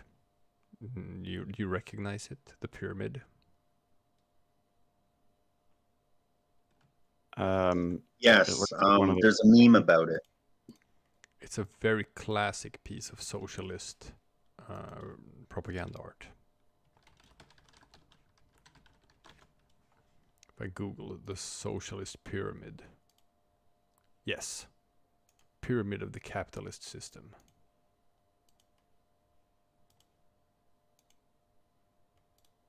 Let's see. See if I can paste that in. Yeah, it's this one. Describing society as it is understood from socialist philosophy.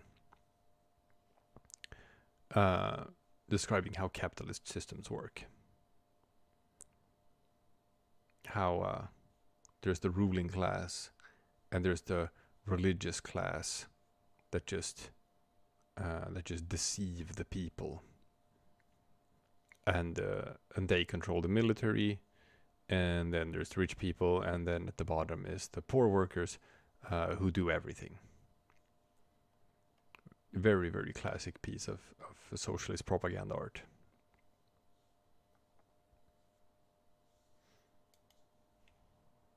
Nice.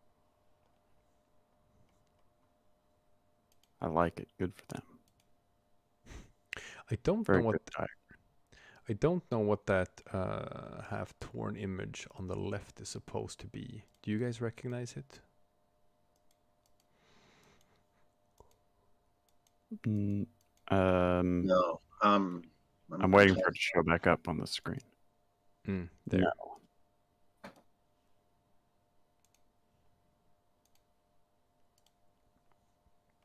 I don't recognize that. A royal seal, maybe, of some kind.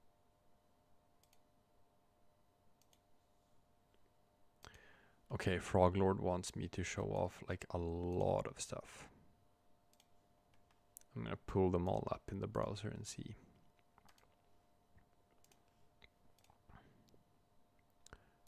Doop-a-doop-a-doo.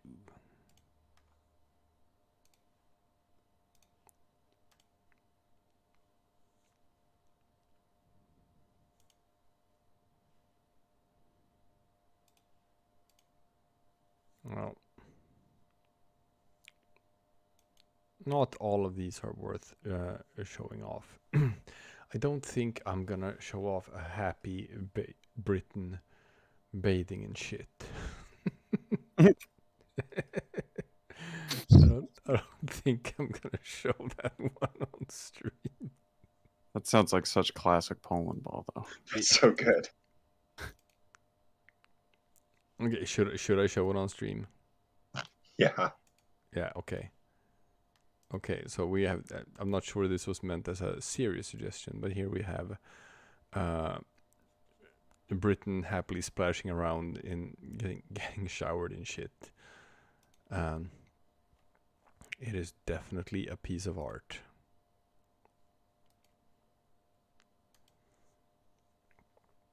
Just waiting for it to pop in, so you can also enjoy it.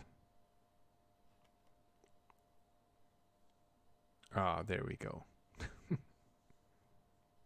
Oh, that's beautiful.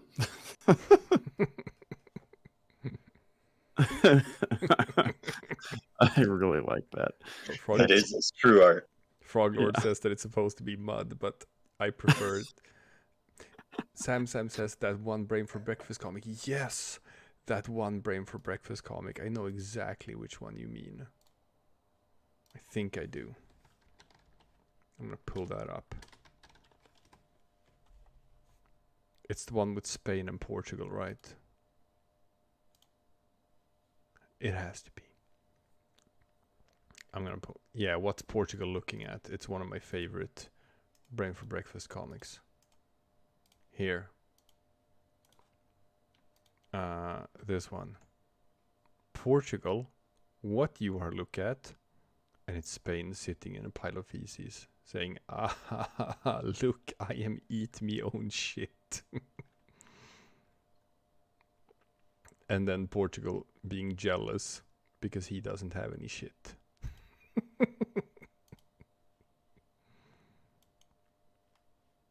That is peak comedy.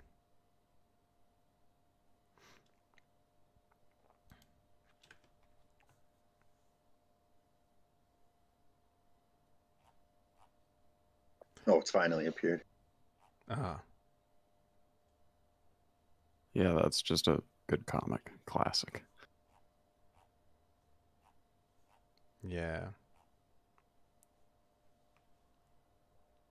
And he commented on that comic saying that Polandball needs to go back to its roots. We need to post more hurtful comics.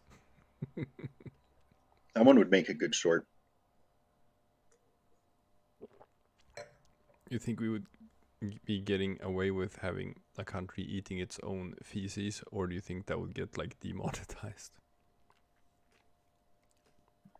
We could change it to something else. Something equally bad, but it doesn't necessarily have to be shit. But it's so fun though. It's the delivery. We can just censor it and not have it in the title. We could just censor it. You know what? I have an idea. I have an idea for how I can do that. Okay, cool. Yeah, I'll turn this into a short. Absolutely. I can bang this out tomorrow. Exactly, Frog Lord. We'll just pretend it's mud. I'm gonna make it really, really obvious that the word shit has been censored and replaced with the word mud. That's gonna make it funny. Like, it's gonna be super obvious that the right word has been bleeped out.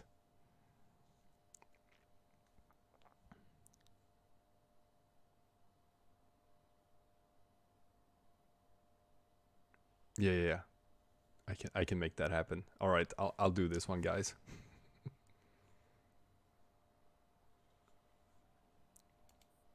That'll be good. I don't think we've had much Spain or Portugal representation either. Anyway, Frog Lord also had some stuff that wasn't just UK bathing in poop. Mm-hmm. Oh, wow. This looks like the beginning of a world map project. There's still a bunch of blank areas, but I know a world map when I see one. So is this gonna be the British Empire? It seems like it. This does seem like a collaborative project because there's like a couple of different art styles in here. There we go, now you can see it too.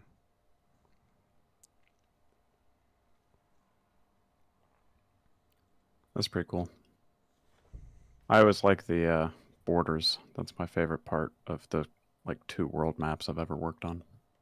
Yeah, they can be really impressive. Now here it's like it's a bit of like sometimes different art styles can clash if they're too different from each other. You can see there's like a couple of different techniques here for drawing eyes. that don't always blend super well together. And some of these things are like really detailed. Oh, this is, I know another artist who does line work like this with like these super like raspy jagged lines, which can look cool. It can look cool if you like just turn that into sort of like your unique sort of telltale style. Now, obviously, I think so far the weak link in this photo is the big UK in the middle. I just think that that UK can use some more work, especially since it's so big and takes up such a big part of the image.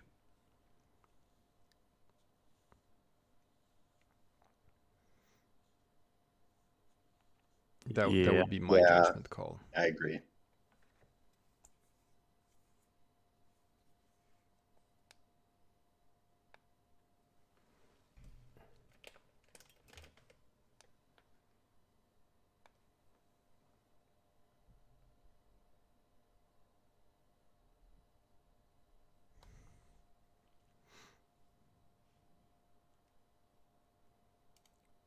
Let's see.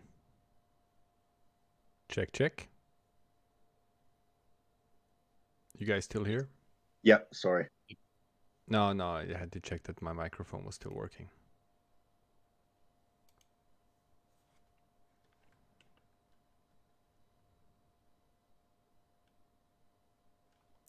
Here's another image that Froglord sent of some user balls. I'm gonna paste that in. Now, I don't know who these users are, but it's a pretty nice artwork.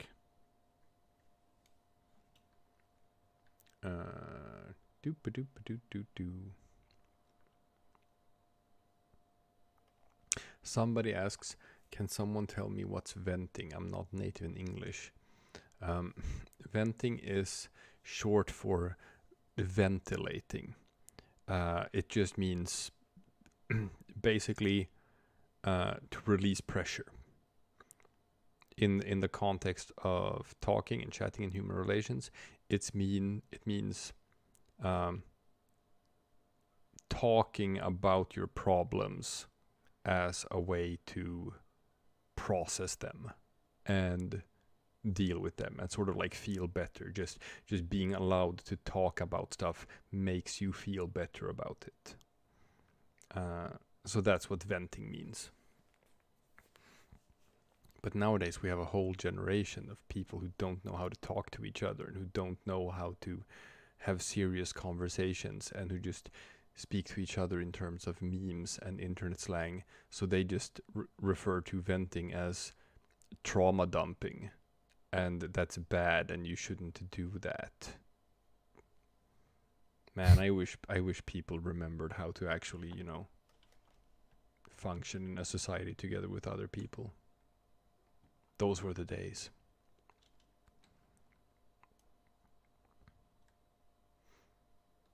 Now, for this image, I'm gonna say that this is a nice tree. This tree has some good stuff going for it, and the user balls look nice. I think when we get to the storm part in the left side, I'm zooming in on it, and there's like a lot of layers on top of each other, and it sort of gets very messy here, to the point where it's a bit difficult to tell like exactly what is going on. I sometimes do similar things like this, of just having sort of like mishmash layers on top of each other sometimes when I'm trying to set a mood for something, but I always keep that just in the background.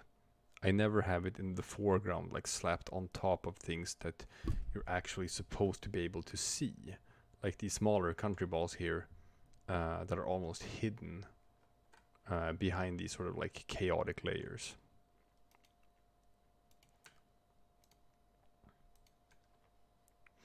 I'll show an example. One of the panels from Agent Poland. Agent Poland, I still think, is one of the best drawn comics I've ever made. I'm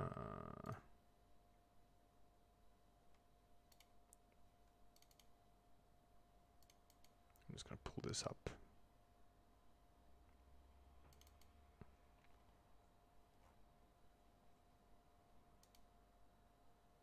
Here, Agent Poland, Master of Disguisings. I did a lot of cool art in this comic.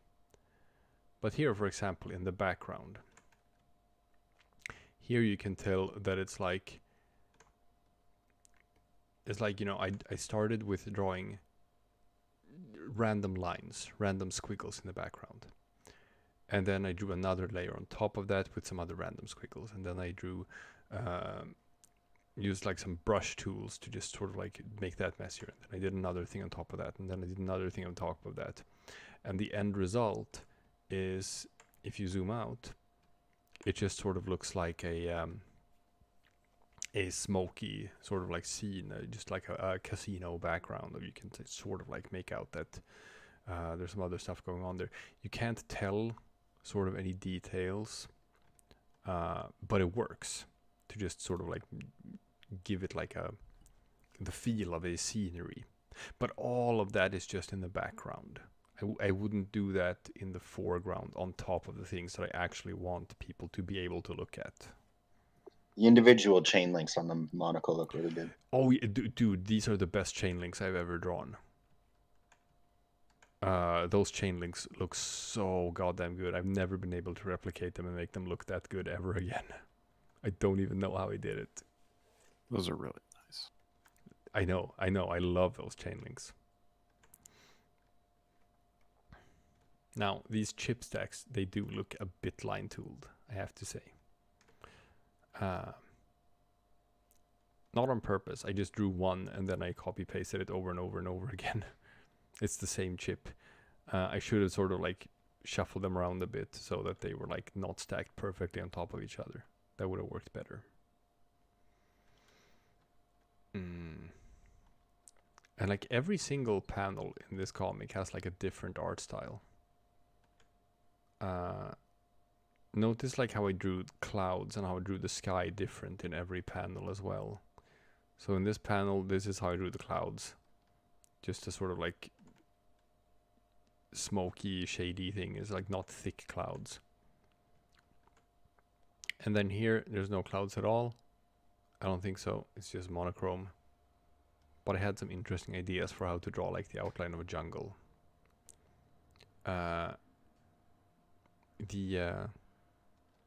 The clouds over the Alps in Switzerland, drawn in a different style, but they sort of like look pretty nice as well.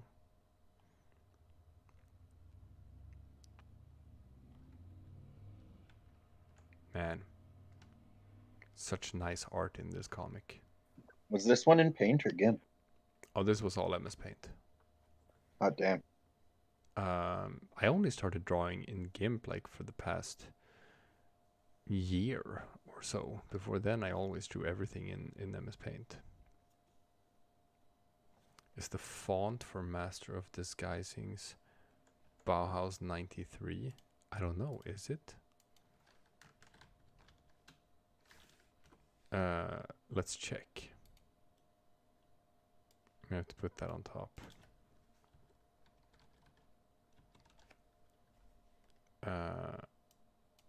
It could be.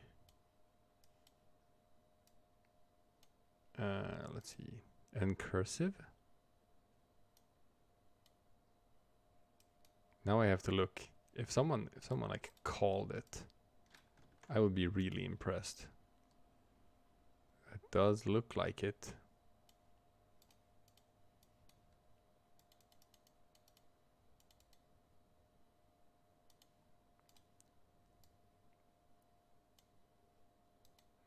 It might be a slightly different version in GIMP than it would be in MS Paint. but they line up close enough to where I'm gonna say that that is correct, Marvel Sphere. You did in fact nail what font I used for that. That's cool. The font whisperer.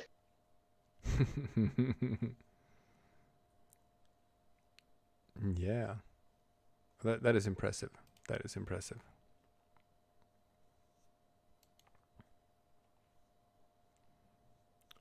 Marble also said, here's a art from a while ago to review.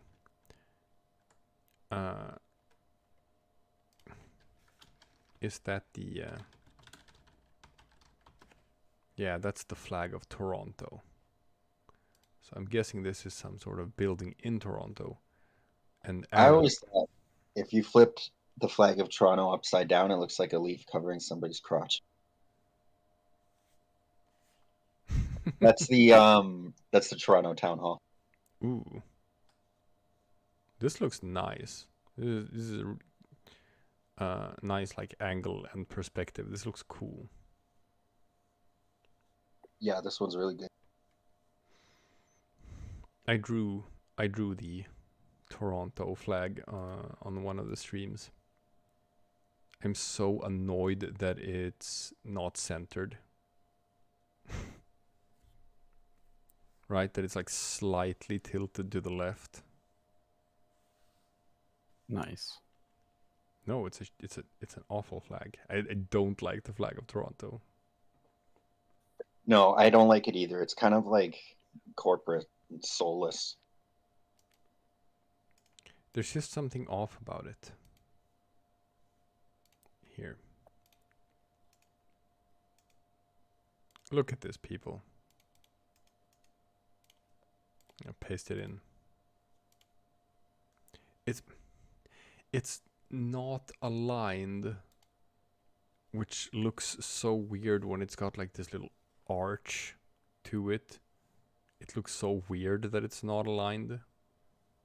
And then it's got that little Canadian flag in there, but it's sort of like a, I'm not sure how I feel about this shade of blue together with this bright red. They sort of like don't gel all that well together. It's the Toronto Maple Leafs shade of blue. That's why they used it. Oh.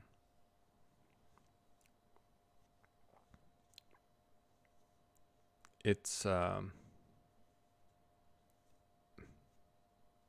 fortunately it's not that hard to draw, so it's got that going for it. Once you learn how to draw the Canadian maple leaf, you know, the triangle technique, then it's so easy to just draw Canada. Aaron, you know about the triangle technique, don't you? No, I just know how to draw maple leaf. Hehehe. I'm gonna do it here. Here. This is the, well, technically it's an arrow and not a triangle. This is how I do it. You start by drawing an arrow like this, and then you give it a little thing down there, and then you can just do chick chick chick chick chick chick chick chick chick chick chick chick chick chick chick chick, and there you go. Now you have like the outlines of a Canadian flag. That's gonna look good in a comic. So that's how I always draw the Canadian flag in my comics. It typically works pretty well. Yeah.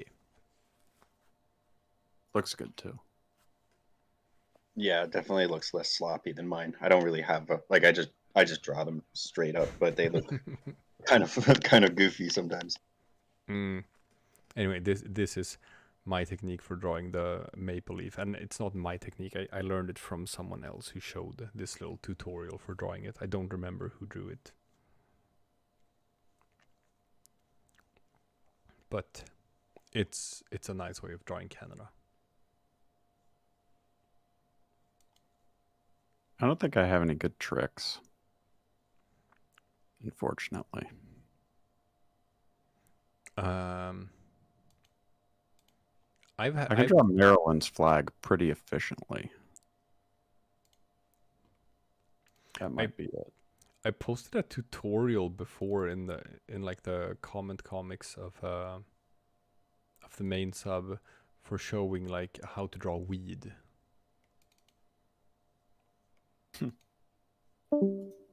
Yeah, I actually have like an entire folder on my computer just for tutorials that I made back in the day. Here is my tutorial for how to draw USA. If you're drawing in MS Paint and don't have access to layers. It's a very comprehensive tutorial that I made like so many years ago. It's like, I don't know, probably like 10 years ago, and I still draw USA looking pretty much exactly like this. I have my own tutorial for how to draw the USA. I do it, let me check. Yeah, I do mine differently because I'm lazy. I draw the stripes just with a big brush. Hattical Statesball says MS Paint has layers. Well, it does now. But that's like only in the past year or so.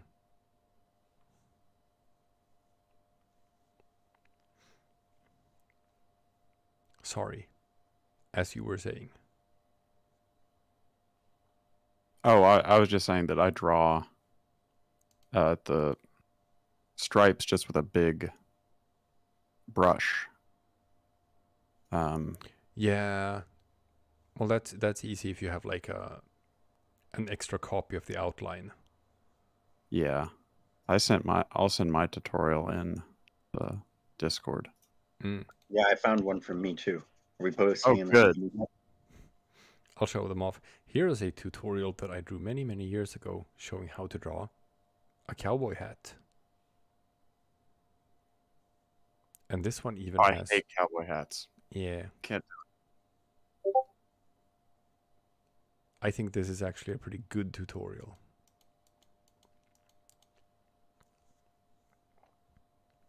There we go. Now it's on screen. Easy. That looks really good. I do the like S side stuff. Huh? I know to do that.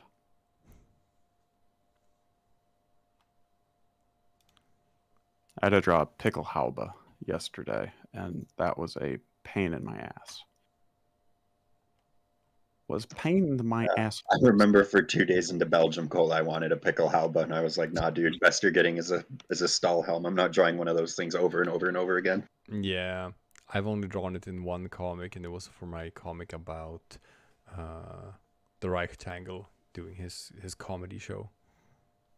He wore a pickelhaube in that, and that's like, oh, that was a nightmare to draw. The perspective on the Adrian helmets from France are also a pain. Okay, here's Gate Nerds how to draw USA using GIMP. Yeah. Oh, you're adding your...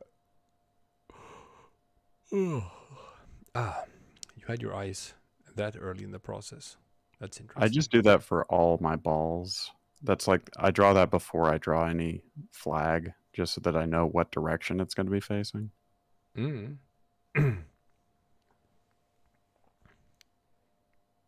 Okay, you draw thin stripes and then fill it in. Yeah, sure, you can do it that way. That works. It's very similar to my old MS Paint tutorial as well. Yeah. Yeah, this isn't that far off from mine. We use a pretty similar method for doing it. It's not identical, but it's pretty similar. Yeah.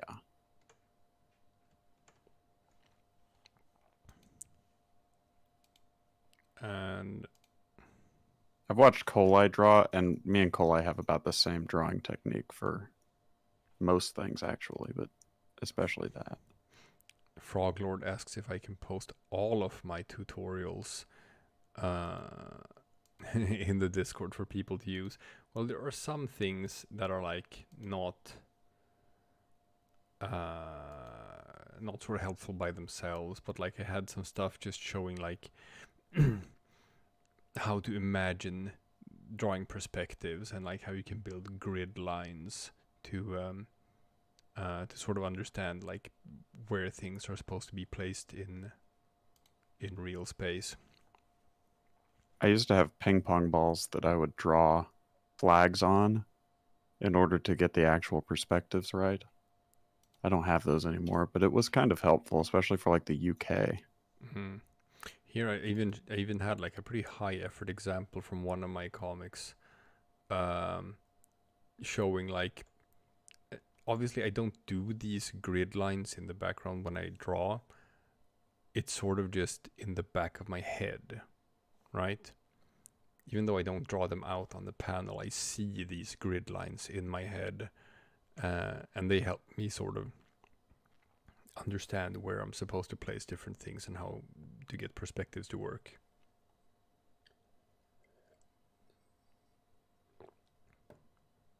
If that makes sense. No, that makes sense. I've had to use that for the first time working on the channel for some art that we've done. Or I've done. Yeah, I think that's really smart. Perspectives is like my biggest hang up. It's really hard.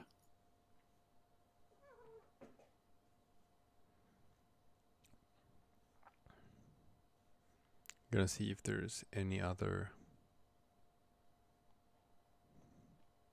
No, that's it. Otherwise there's a lot of like just not that relevant stuff. I do know that I have I had a tutorial for like how to work with pseudo layers in MS Paint, which I know that like Aaron does.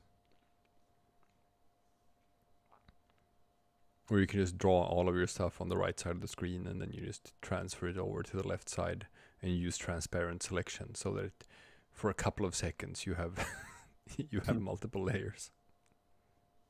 It's worked well for me. No, it works. It works. You get layers for a couple of seconds until you let go of your mouse button.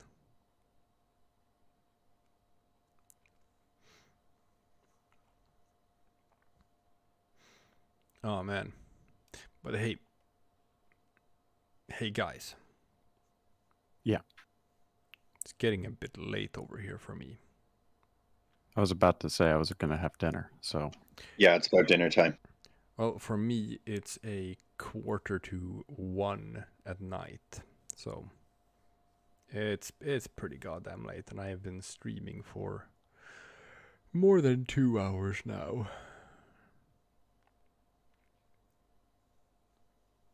So I think I am running out of energy.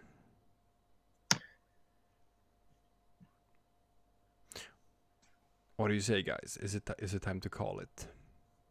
I think so. All right, let's do that, people.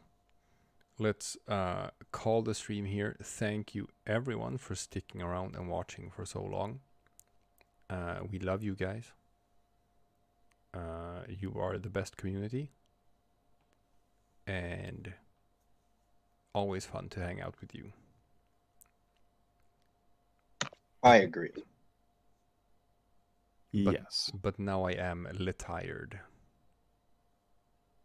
That's an old meme. Yeah, that's from like that end of the world thing from Newgrounds, isn't it? Yeah. That's like a core memory. I know. That's ancient. All right. Folks, there's no one in chat who's old enough to even know what we're talking about.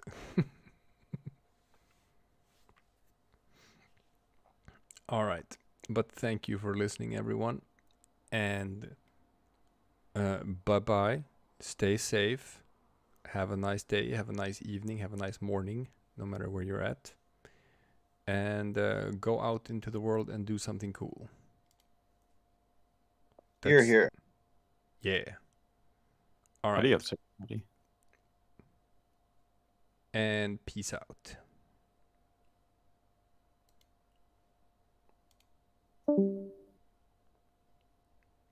Stream has now ended. Cool.